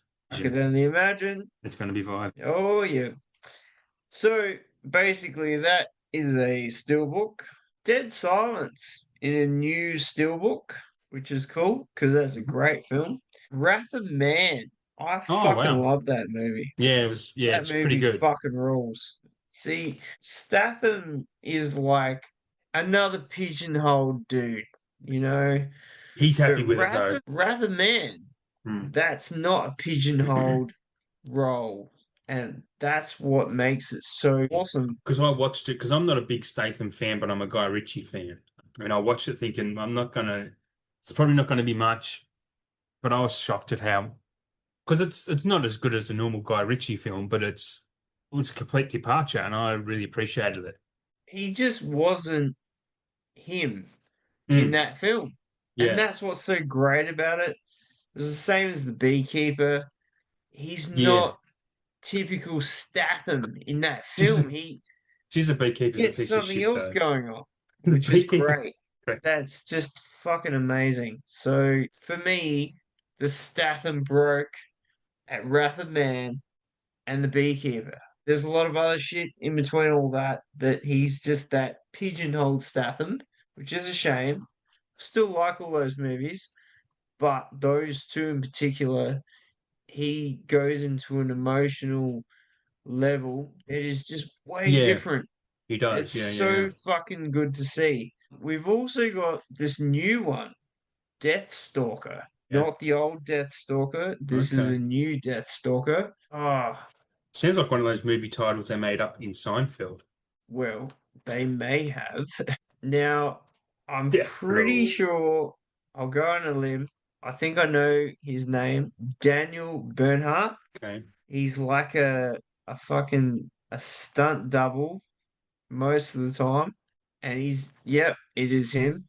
This dude, he's in the John Wicks, he's in Ah, Ballerina. okay. He is the ultimate henchman villain in a lot of action films. This guy is a fucking beast. Yeah, sweet. He's in this film, which is really cool, man. I think this guy deserves a lot more credit than he gets, and he dies most of the time. Right. He's a henchman that dies. Yep, yep. Pretty sad, It sounds but like I'd know him if I saw him. you would, bro. You would. Mm. He's in Atomic Blonde. He's in Matrix Reloaded. He's in Mm. John Wick. Oh wow, yeah, He's he's in everywhere. Parker, which has Statham in it.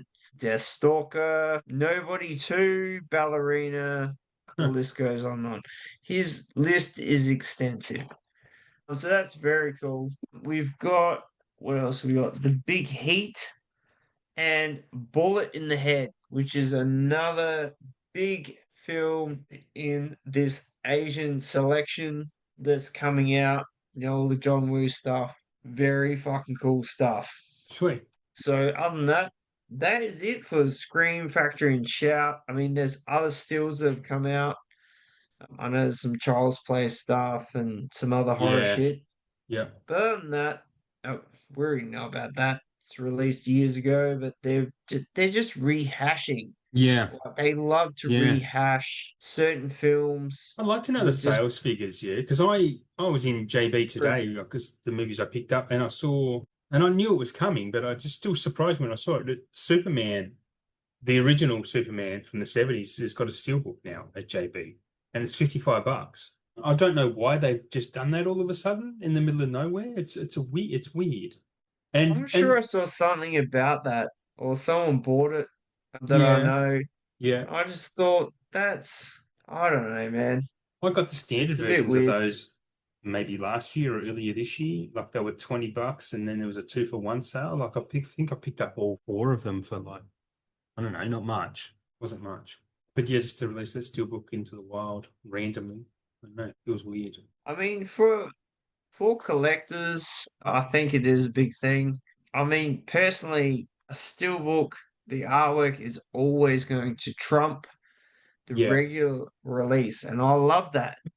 I really do. But at the same time, they're normally way more expensive. And Yeah, but that's the thing. Being this one's a roadshow title, like being $55, their steelbooks aren't normally that expensive either. So I don't know. I didn't look to see what's included with it. It might be a 3 or 4 disc. It might have new stuff in it. I don't know. But this thought was odd.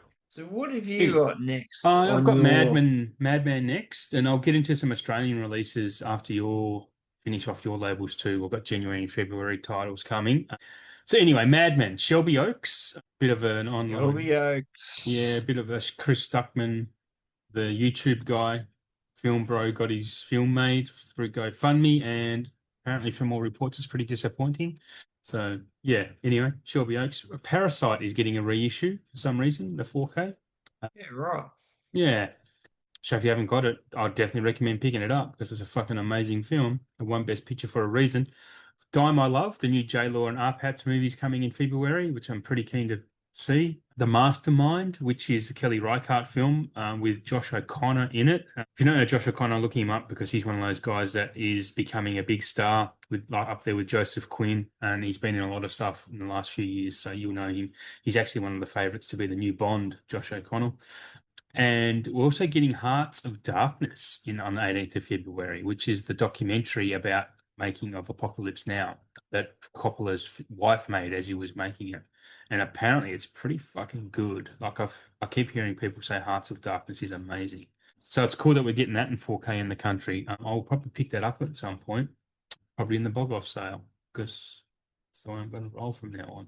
Are you all right, mate? Technical glitch there. Shane glitched out on me as I was telling him about Hearts of Darkness. I thought he was intently listening to what I was talking about, but I was. oh, were you? I was. I was. And then my internet dropped out like a H bomb. It was just not cool. Any comments on any of those? Have you seen Hearts of Darkness? I haven't seen Hearts of Darkness. I mean, I've seen Apocalypse Now.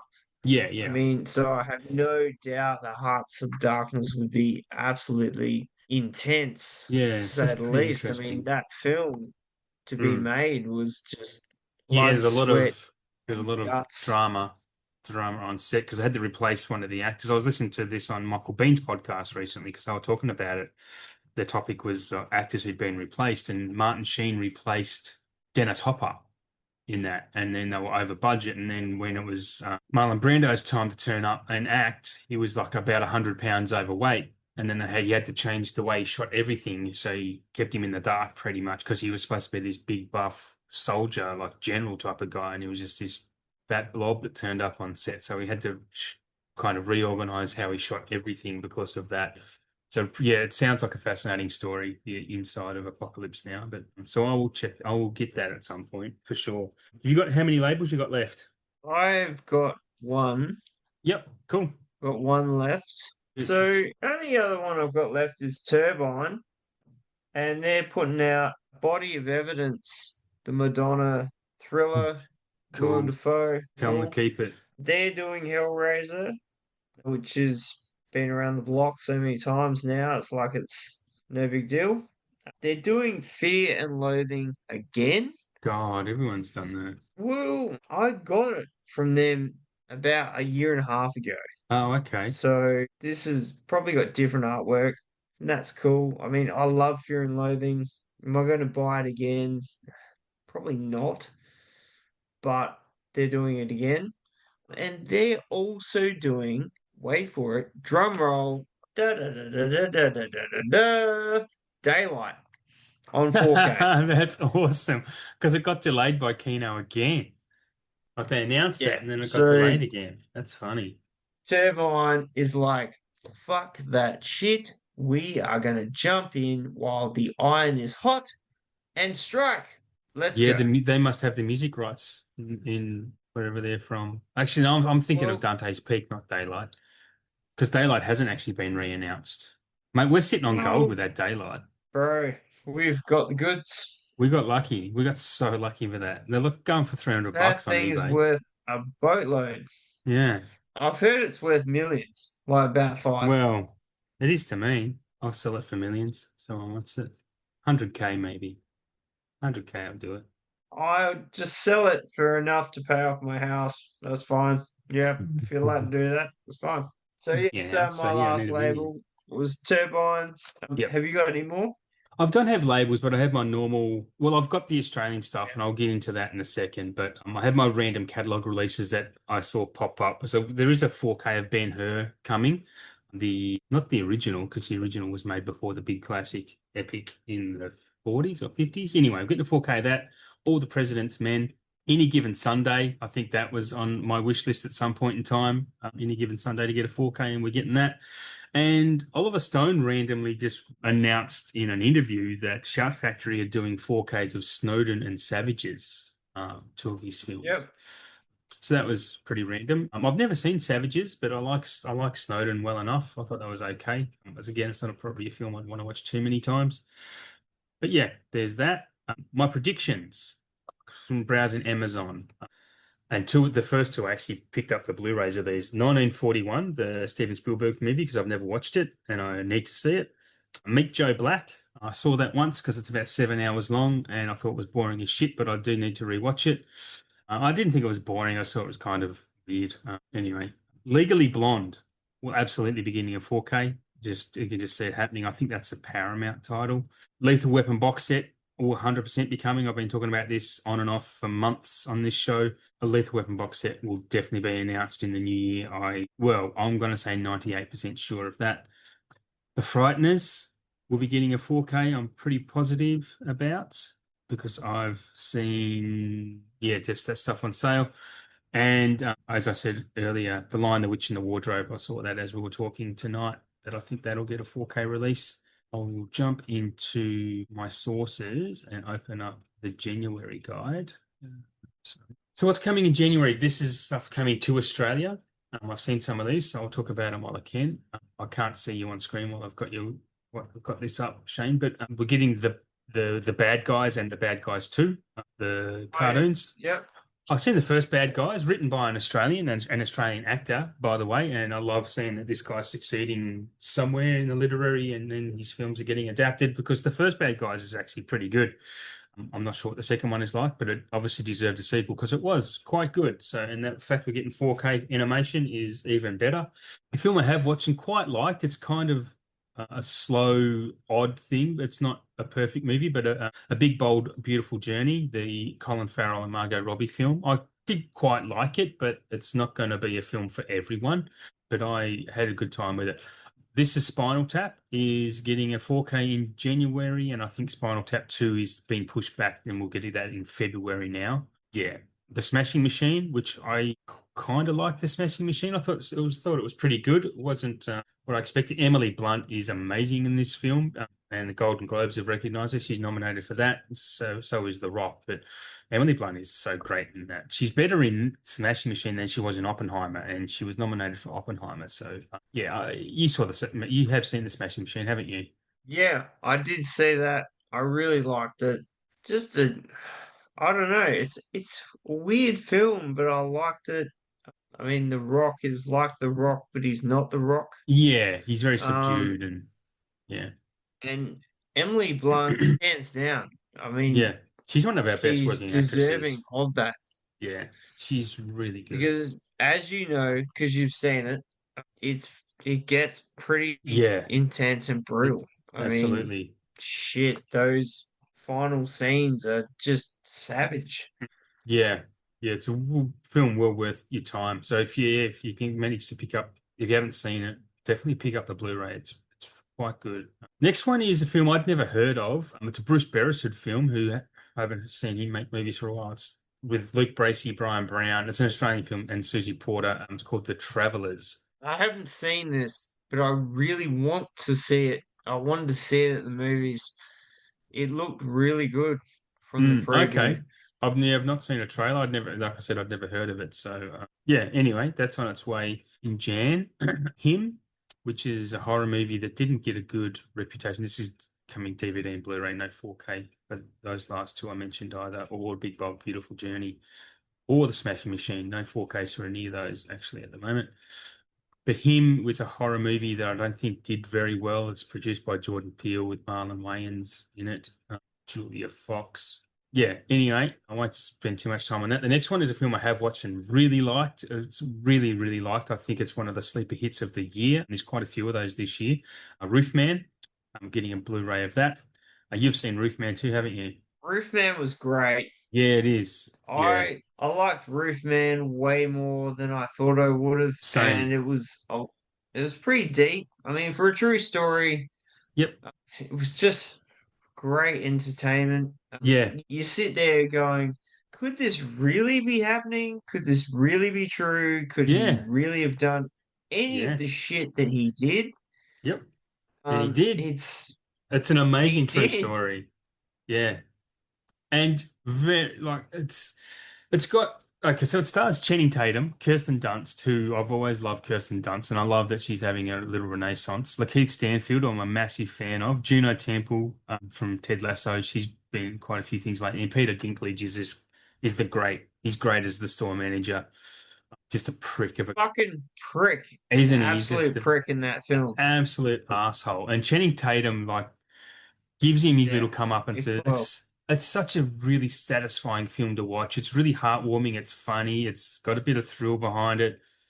Yeah, it's I'm actually really keen to check it out again. It's really special actually. It's a bit of a lightning in a bottle type of film. Yeah, it's one of those ones that you is not one of the greatest films of the year, but geez, it's near top tier and something you don't expect to be great. Anyway, so I dribbled on about that for too long. We're getting a some TV that's coming. Is actually this is a movie, sorry, direct to video. This is a DVD of sorry, I've lost the title of Code 3 with Rainn Wilson. You know as Dwight Schrute and Lil Ray Howe. It's on his final 24-hour shift. The burned out paramedic is tasked with training his eager but inexperienced replacement. Sounds fun. Sounds fun. I don't know what it's like. I don't know anything about it other than that, and so I don't know what its reception was like. There's also a documentary, Jimmy Barnes, Working Class Man documentaries coming to DVD. Yeah, coming in January. Paw Patrol, if you've got kids. And here's what's coming to 4K. We are getting Death on the Nile, Agatha Christie's Death on the Nile. Oh, here's one. I don't think I've told you about this. Tom Death on Hardy, Nile. legend. I've got that. What? Death on the Nile Death on Nile I've got. on Blu-ray though, or 4K? No, 4K. Who released that before? Mm, Studio Canal, I'm pretty sure. We're also yeah. getting a couple of her films. I think Murder on the I've Orient Express as definitely well. got that because I had Murder on the Orient Express. Yeah, Had yeah, that for yeah. a bit, and then I got that one. I didn't know they had 4Ks up until I know Studio Canal announced them. There's a 4 pack in the UK that you can get, but we're getting these two first. Yeah. Anyway, cool films. I like the Agatha Christie films. I've kind of in at that age now. I'm kind of into a bit of murder mystery stuff, and I find them really, even though you know what goes on, actually find them quite rewatchable, just because of the great casts that they have and just the situation. I think it's quite good. Next one, like I was just saying, I'm not sure if I've told you about this before, but Legend, the Tom Hardy movie where he plays the Cray twins. You've seen Legend, right? I haven't seen Legend, Oh, but I've heard bro, it's incredible. you would love Legend. You would love it. You would love Legend. It's a Shane film. I've seen snippets of it, Yeah. and it looks really great. I always thought Tom Hardy was kind of an overrated actor until I watched this, and he plays twin brothers, and he's amazing. He's so great in this, like up there with Michael B. Jordan playing the twins in Sinners. Is that impressive? Yeah, great film, great performance from Tom Hardy as well. Also, getting Smokey and the Bandit is getting a 4K from All Interactive. That's pretty interesting, I thought, because I think Vision had done that before. I know we've got Blu-rays from them, but anyway. I'm also getting Kung Fu Panda 1 and 2, which means 3 and 4 will be coming later in the year, but they're both coming to 4K. Shooter, the Mark Wahlberg film, getting a 4K of that. The Antoine Fuqua film. You can comment on any of these at any time, buddy, if you want. I mean, Right? I've got Shooter on 4K. I bought that Yep. many years ago. Oh, Uh, right. Is this a I think re-release? For maybe, I mean, re-release? when I got it, it was the first. Okay. But I don't know. Maybe the transfer will be better. I think the transfer on Uh, that one has bits and pieces that are great, and there's bits on the Blu-ray that are better. I think there's like color, darkness, sort of grading that are just a bit off for me on Mm. that one. Okay. But I would hope that having a newer release, it's better. It may not be because they might be just using the same transfer as what's been True. released, but I don't. And Yeah, I don't know. that's I more don't. more cash grab for them, I guess. Yeah, yeah, maybe, maybe. Okay, so February. So the movie I was just on about the Travelers, that's been pushed back. So that's coming in February now, early February. So it's not being pushed back by long. Next one is we're getting a DVD and Blu-ray of a film I really liked. Another one of those hits from this year up there with Roofman, Good Fortune. I really like Good Fortune. That's Keanu Reeves, Seth Rogen, Aziz Ansari, Kiki Palmer, Yes. Sandra Oh. Great film. Really, really liked it. Aziz did a really great job directing this. Yeah, I thought he did impressive work. Yeah, I was a fan. I was a fan. Yeah. Anyway, I'll move on. Yeah, I'll definitely recommend you seeing that if you can. So we're getting Black Phone 2. That is coming in February also. Scott Derrickson. Apparently it's better than the first one. I hope so because I wasn't a massive fan of the first one. The It's next pretty one, good. It's a very intense watch. okay. Black I'm Phone down. 2, I'm shot in a definitely down. totally different way, a lot more B grade scenes, like the sort of not dream sequences, well they kind of are, but Yeah.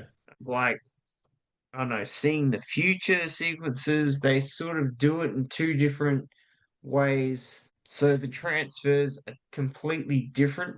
It's like Okay. straight cut, yep, this is that, and then they go to this, and then it gets all sketchy and B grade. Very well done. I Hmm. think you'd like it, man. I reckon you would. I hope so. I mean, I'll definitely be watching it, but I hope it. I still need to watch Megan 2.0 too, actually. Anyway, I'll get there. The next one is kind of a bit of a really popular film. I don't know much about it, but it's Regretting You, the one with McKenna Grace and who else is in this? It looks like Dave Franco, Alison Williams, who's from Get Out, and Megan, as I just said, McKenna Grace, Dave Franco, Mason Thames, Scott Eastwood, and Willa Fitzgerald. So it's got a decent cast and was pretty successful. Did pretty well at the box office, I think. Yeah. I don't think I'll ever check it out, but at least we're getting it. Next one is a movie it's actually in my top 3 or 4 films of the year so far. Begonia. I was talking about that. Yorgo Lanthimos. Emma Stone, Jesse Plemons, getting the 4K of that in 11th of February. So at the moment, loved it. I thought it was fantastic. And that's the remake of Save the Green Planet that Arrow are releasing that I was talking about earlier. Wicked for Good. It's coming pretty soon. It's like a couple of months away. It's only released at the cinema right now. So that is coming very quick at the end of February. Yeah, that's massive. It's coming so quick. So is that one of the reasons the theater experience is being killed as well? Because these releases are far too quick? Anyway, not for me to decide, just for me to comment on. Chucky, the complete TV series, is getting a Blu-ray release, 3 seasons of that, DVD and Blu-ray. So if you're into Chucky, which I think a lot of us are, that's a pretty cool release coming. Watson season 1. I don't know what that is. It looks like maybe it's a doctor show, Doctor Watson. Obviously it's based on what's he's called, the modern retelling. Yeah, anyway, I don't know anything about it. Matlock, I've heard really good things about Matlock, the Kathy Bates version. Yeah, people seem to be loving it. They reckon it's great, but again, it's not a show I'll ever watch. Fire Country, if you're into that, it's getting a DVD. 10 episodes of that. I don't know what that is. I'm assuming you don't either, Shane. You don't watch TV really, do I've you? heard of it. Fire Yeah. Country, I have heard. I've heard it is quite good. Okay. And Oh, even like you mentioned Matlock. I mean, mm. I've heard really good things about that. Same. Same. Yeah, Um, yeah. and Kathy Yeah. Bates is a no-brainer. She is a Yeah. solid actor. I mean, But she was there's not nominated much for it that she too. does that isn't good.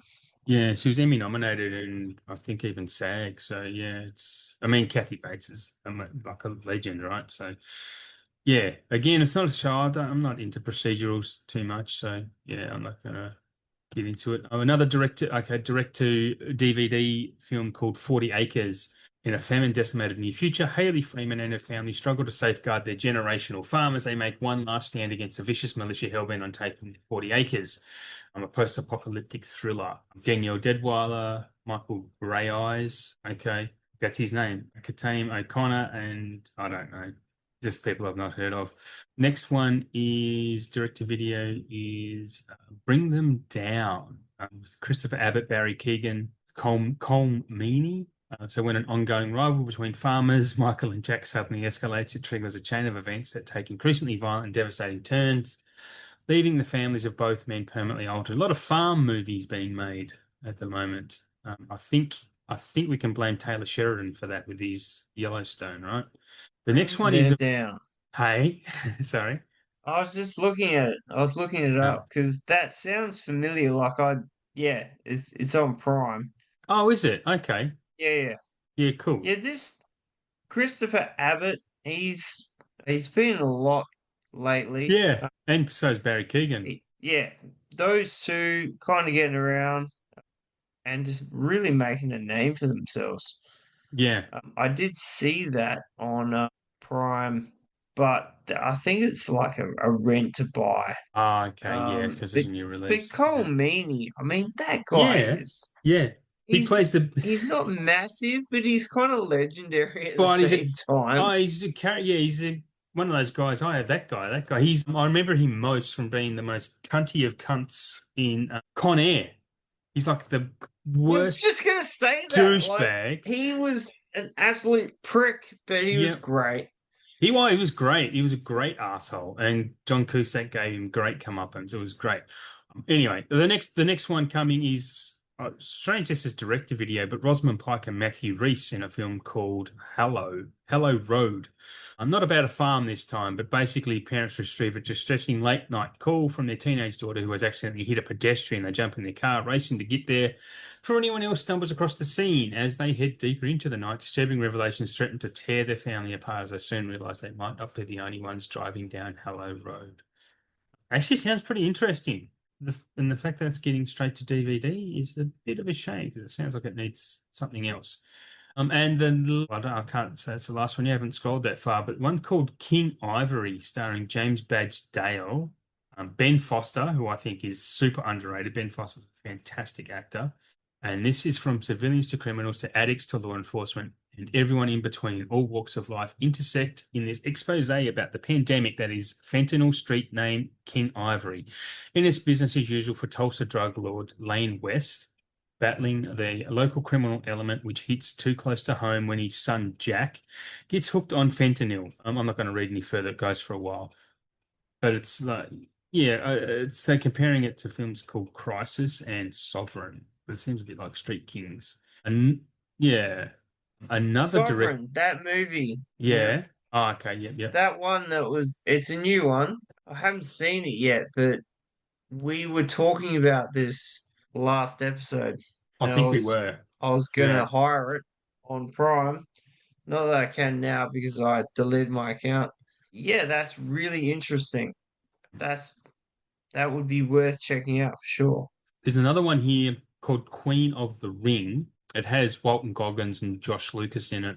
It's an extraordinary true life tale that follows Mildred Burke, the legendary professional wrestler and single mum who defied incredible odds to become the first $1 million female athlete and longest reigning champion at a time when the sport was banned across most of America. It's actually a remake. No, maybe not a remake, but true story of a woman wrestler from what appears to be the 50s. Seems interesting. So some pretty interesting stuff coming to video. Sorry, to direct to DVD. Next up, we're getting correct me if I'm wrong, and I probably am, but Scream is getting a 4K. Is this a re-release in Australia, or is it the first time Scream's getting a 4K in Australia? I I think it's a re-release. You mean the original Scream? The 1996 Wes Craven Scream, yeah. I'm I sure own it on, that's but I think it has. I own it on 4K, and I'm pretty yeah, sure I picked it up at JB, not wasn't an Amazon import. yep. Yeah, I know I've got one, two, and three on 4K Okay. because number four is only just getting a new 4K screening. Right. Sorry. So yeah, definitely, it's already had a 4K. Yeah, yeah, I'm pretty sure. So yeah, re-release. This one I know hasn't had a 4K in Australia, but it's been out for a long time. War of the Worlds, Steven Spielberg's War of the Worlds, hasn't had a 4K release in Australia. Promise. I've got that. I've got it too, but I didn't get it from Australia. I did get it from Australia. I've got it. I This is know not. there's crickets going right now. Yeah. Well, I'm positive it hasn't had an Australian release. Well, I have it in a box, but I don't know which box it's in. But I did pick it up. It's an Australian release. I do have Okay. it. At a JB or something. I'm not actually sure where I got it from, if it was JB or I bought it online, but this is from way back when it first Okay. came out. Like it was a while ago. Okay. Because I know I didn't get an international release of it. I bought it a local release. Maybe it is then. Yeah. Oh, I mean, I believe you. Because I'm not sure, but I thought I was sure, but you've got me doubting it. It's not, in saying that, it's not a release that you get now. It's rare. If Yeah, you were yeah, to it's out of find it in print. Yeah. JB now, it's rare as. Oh, you wouldn't. I don't think you'd find it because No. I've seen a lot of other people online like posting about it and saying this is coming out, like a reissue of it. And I thought, well, shit, I've already got that. It's really weird because like a UK label put it out as a 4K, Yeah, yeah, yeah, yeah. Tom Cruise version, but I think I've got the I Paramount don't have or the that one. Universal. I've got an Australian release of it. Okay. Interesting. When I find it, Adam, I will send Yeah, you yeah, a yeah. Let picture me and I'll know. be I'm like, interested. Yeah, yeah. well, Send Adam, me there's it. Shh. the probably It's not a pre bad movie. all the It's three. quite brutal. I love War of the I Worlds. I think it's amazing. Super underrated. mean, by the time it gets to the clunch, it's pretty fucking brutal. Yeah, I reckon it's incredible. Yeah, I think it's some of Spielberg's best work. Certainly his best work during the thousands in a 10-year period since mid-90s. It was great. This is Spinal Tap is coming in February, where Spinal Tap 2 is coming in January. We're getting Shutter Island. That hasn't been released here before on 4K. That's really cool. Yeah, Fuck yeah. yeah, it's coming 11th of Feb. Big one, Lawrence of Arabia is getting a standard release in Yep. the end of February. It's still going to be 50 something dollars as the 4K, but it's because It's it's a got a few lot. discs in it. Yeah, it's got a few discs in it, but it has, yeah, I mean, it's Lawrence of Arabia. Absolutely worth getting. It took a while to get it standard, but I'm glad it is because it needs to be opened up to more people and because it's a fucking all-timer for a reason. And some things that are coming soon is another movie I really loved, and these don't have dates on them yet. I'm just going to mention If I Had Legs, I'd Kick You, the Rose Byrne film. Probably equal favorite to win an Oscar now because she's actually won a couple of Best Actress awards for this, and she is fucking phenomenal in this film. The film itself is pretty good, but Rose Byrne is. I'm a big Rose Byrne fan. I think she can do anything. It's one of the great comedic actresses we have of our time, honestly. But she nails this. This is a drama. It's a little bit funny, darkly funny, but goddamn, she's good. She deserves an Oscar. I hope she gets it. As my cat walks into the room. Anyway, I just wanted to talk about that. That'll come probably around March, April. And I just want other people to know about that film, especially when she gets her Oscar nomination. You might, yeah, maybe hopefully get at least a Blu-ray of it, not just a DVD. So that's all I have coming for Australia. We're up to now. Do you have anything that you want to come to 4K? We're doing that again. I mean, I've got a few on my list. Yeah, my cat just came in. I've totally made a list, Adam. I'm Awesome. It's getting late. We'll wrap it up real soon because it's, yeah, late. because I don't have anything around me right now, and I was just like making lists as we go, as I've done for the past few shows. I think you should start, Adam. Oh, really? Okay, I haven't spoken enough. All right. I will say my first one, and I just kind of write these down as I think of them through the month now rather than whatever. But Dirty Rotten Scoundrels. We want to see Dirty Rotten Scoundrels, right? That's that's the top pick. I mean, that's a really classic film. It's fucking awesome. I love Um, it. So I'm surprised more people that need to hasn't see come that. out already. I Yeah. mean, if Kino did that, I wouldn't be surprised. Yeah, I agree. It's such a fucking great film. Probably Steve Martin's best film, in my opinion. I'm a big Steve Martin fan, but I think it with him and Michael Caine, just and all the other cast members, it's just so funny and just brilliantly made. Yeah. Anyway, over to you. All right, so I'm gonna go back to earlier in the show. I'm gonna go Ruthless People. Yeah, yeah, I yeah. th I think that's totally worthy of a Absolutely. 4K. I Um, think I might have mentioned that it's before. You I don't did. want to do That's this why I'm to you. going back to it. I just thought, you know what? That is a really cool film. Yeah. It's totally off kilter and ridiculous, and you got Judge Reinhold and Danny DeVito, and it's just Mm. mental 80s film. Yep. It's one of those I mean, quintessential 80s comedies that just kind of flies under the totally radar. is. Yeah. It fucking is, man. It really is. It's one of those films that you've either heard of it or you haven't. Yes.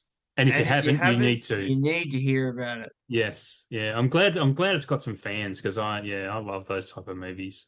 They're my jam actually. So Next next that up for is my me, first pick.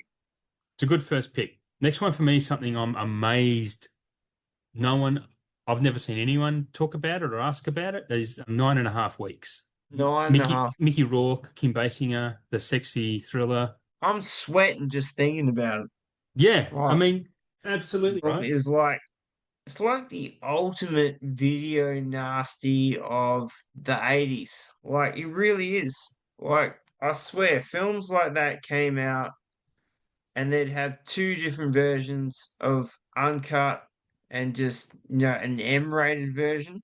Yeah. That's one of those movies. Wild Orchid is another one of those films Ah, yeah. that falls into that bracket. So yeah, 9.5 weeks, bro. It's a great pick, If I you think, look right? that up on VHS, I Yeah. reckon that would have on the cover extra steamy version or uncut version or Mm. something like that because the sex back then Yep. was just unhinged and just too hot for Yeah. cinema, really. There's a section or the whole eating the food in the fridge scene, like that was taken like they did that in the Naked Gun. It was like it had a massive cultural impact of the time. And I remember watching it way too young because it was just on in the lounge room. I don't know who was watching it out of my family. But yeah, I was like, oh, I probably shouldn't be watching this even at that age. But I didn't turn me away. And it was the 80s and you didn't get turned away from that. Watch what you wanted. Hell no. We won't go. Next one for you. So we were talking about Mikey earlier, and that's a Mm. 4K restoration. But what about The Good Son? I know When the is good The Good son. Son, Macaulay Culkin, Oh Elijah Wood yes. gonna Yes. make some 4K Voice. waves? Because it really is a. Yeah, I haven't seen it for so long, that's a great but choice. it is a good film. I mean, Mm. if I was to watch it today, I think it'd be like watching it for the first time because I haven't seen it for that long. Yep. Yeah, man, that's a really good choice. I like that. And that was quite brutal for the time as well. Yeah, So yeah, yeah, yeah, yeah. My next one is something which I'm surprised hasn't had a 4K because it's I don't know if enough people have seen it, but I think I don't know if you have, but Animatrix, which was the animated, they released an animated a bunch of animated shorts as a movie after the Matrix, and it's called Animatrix, and it's incredible. I don't know if you've ever seen it, but it's so good. It's just like tales within the Matrix universe, other people who go in and out of the Matrix, and there's like an anime version and whatever. And it's just yeah, it's fantastic, and a 4K of that would be pretty sick because it only ever got a DVD, as far as I'm aware, in Australia at least. I do remember it, but I don't think I ever saw it. Okay, But it would be very cool in 4K. I mean, yeah. what they could bring out of that and everything would be super fucking worthy.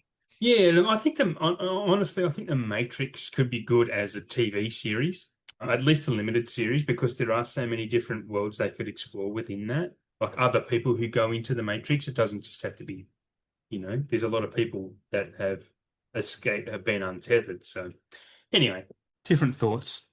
What's your third one?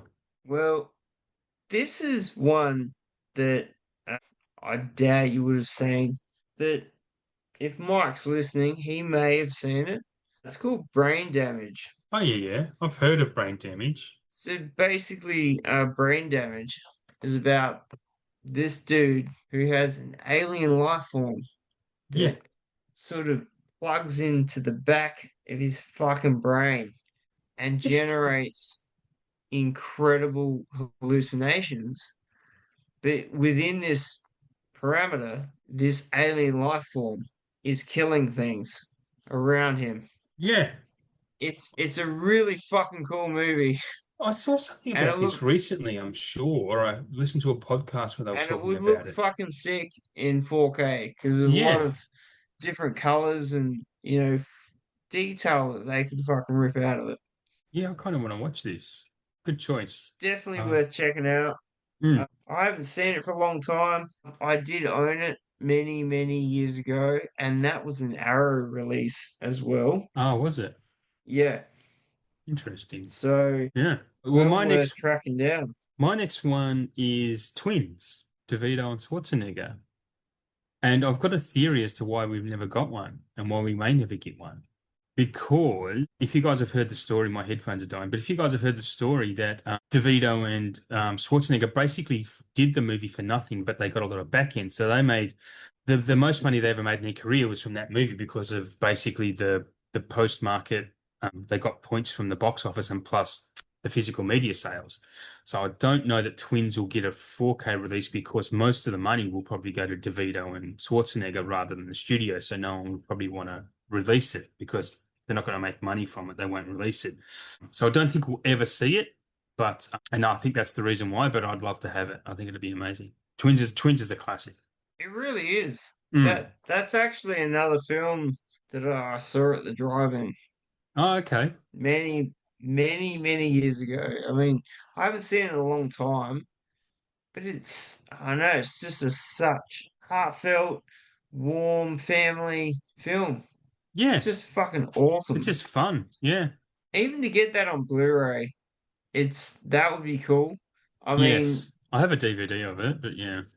international release, I've seen it on Blu-ray and Hmm? it's quite expensive. So yeah, man, very good choice. Very good.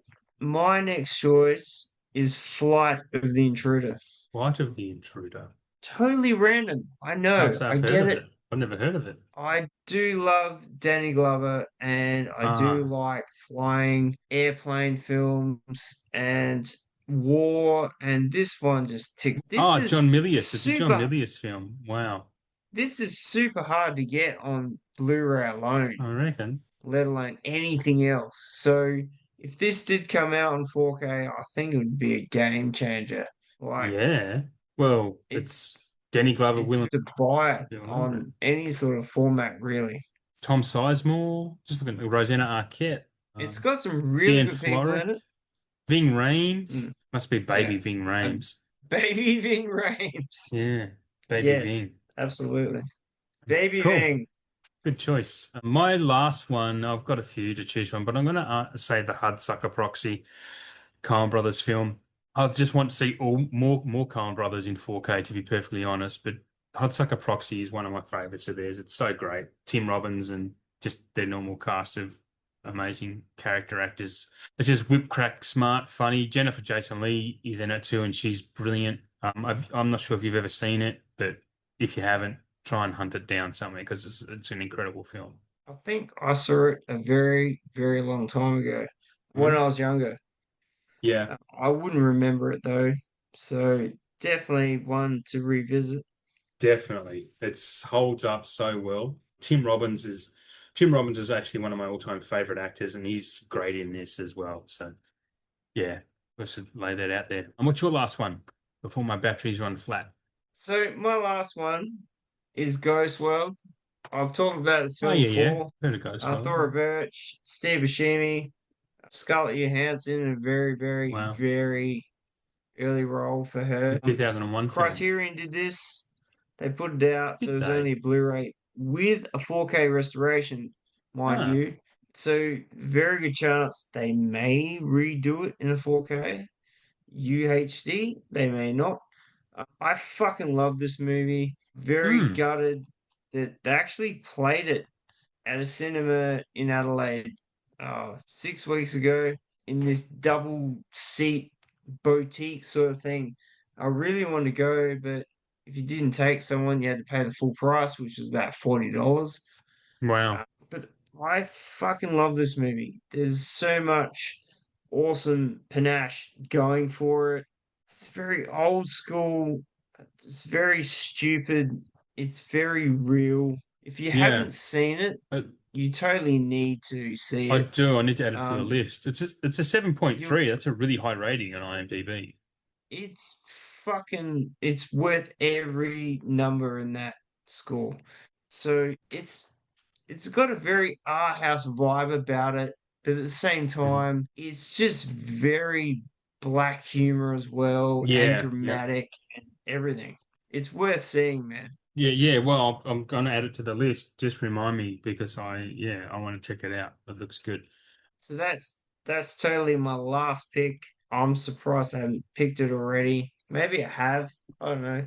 Don't I remember think I it. have. I think it's the last second time I've chosen it, but it's worthy. It's Doesn't worthy matter. of a That's all second right. picking.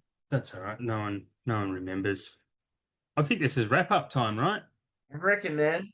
I Yeah, my reckon we've battery's done it. about to run flat on my headphones. So yeah, anyway, I just want to let if you've stuck it out this long, we've been going for a very long time, and thank you if you have. But on Wednesday next week, the week after this one, this episode launches. There's a special episode of the Super Fun Happy Horror Hour with me and Mike from Beyond Horror. We've interviewed writer director James Branson, who's directed a new Australian film called Bunny. And was a great chat. We spoke for a couple of hours with James. We had a really fun time with him. He was great. The movie itself, Bunny, is fantastic. He's about to start touring it around the country at independent cinemas. They have an Instagram page called a film called Bunny, where you can see where and when that's showing. He is touring it all the way up the East Coast, and mate, it's really great film, and I really hope more people get to see it. He did talk about wanting to release it on physical as well. So then we might see it at some point. But if you get a chance to see Bunny, absolutely go see it on the biggest screen you can. It's a beautiful looking film. Cinematography is great. Really impressive performances. All actors that you've never seen before. Maybe a couple of them, because a couple of them been in Home and Away or something. Really impressive psychological horror, gore horror. It just covers so much gambit of the horror genre. The director himself doesn't think it's a horror, but we kind of tried to convince him it was, but that's fine. We had a really great chat. Check out this cast and check out the podcast, I mean, and then, yeah, see if you can check out the movie. Until then, Shane, thank you very, very much again for joining me. We'll see you next year. And everyone have a Merry Happy Christmas. Yes. like 2025. We did it. It is a year, Whole another year. year's gone. Yeah, have a great Holy 26, shit. everyone. Hopefully your physical media dreams come true in 26 and the Curbside Collection. You can follow me, Curbside_collection on Instagram and Curbwriter on Letterboxd. Shane is at Blue Relic Hunter on Instagram. The Curbside Collections podcast is a member of the SPDM Crew Podcasting Network, wherever you get your podcasts. If you'd like to be on the show or even start your own podcast, reach out to the SPDM Crew podcast Instagram page, or even myself, and I can put you on to Mike, who is our fearless leader, and he will steer you in the right direction. But until next time, thank you very much for being patient with us and listening all this way. Love you all. Merry Christmas, Happy New Year, and whatever you celebrate. Hopefully, it's a good one with your family and friends. Stay safe. Don't drink and drive. Don't eat too many calories. If you do, walk them off. Love you all. Bye.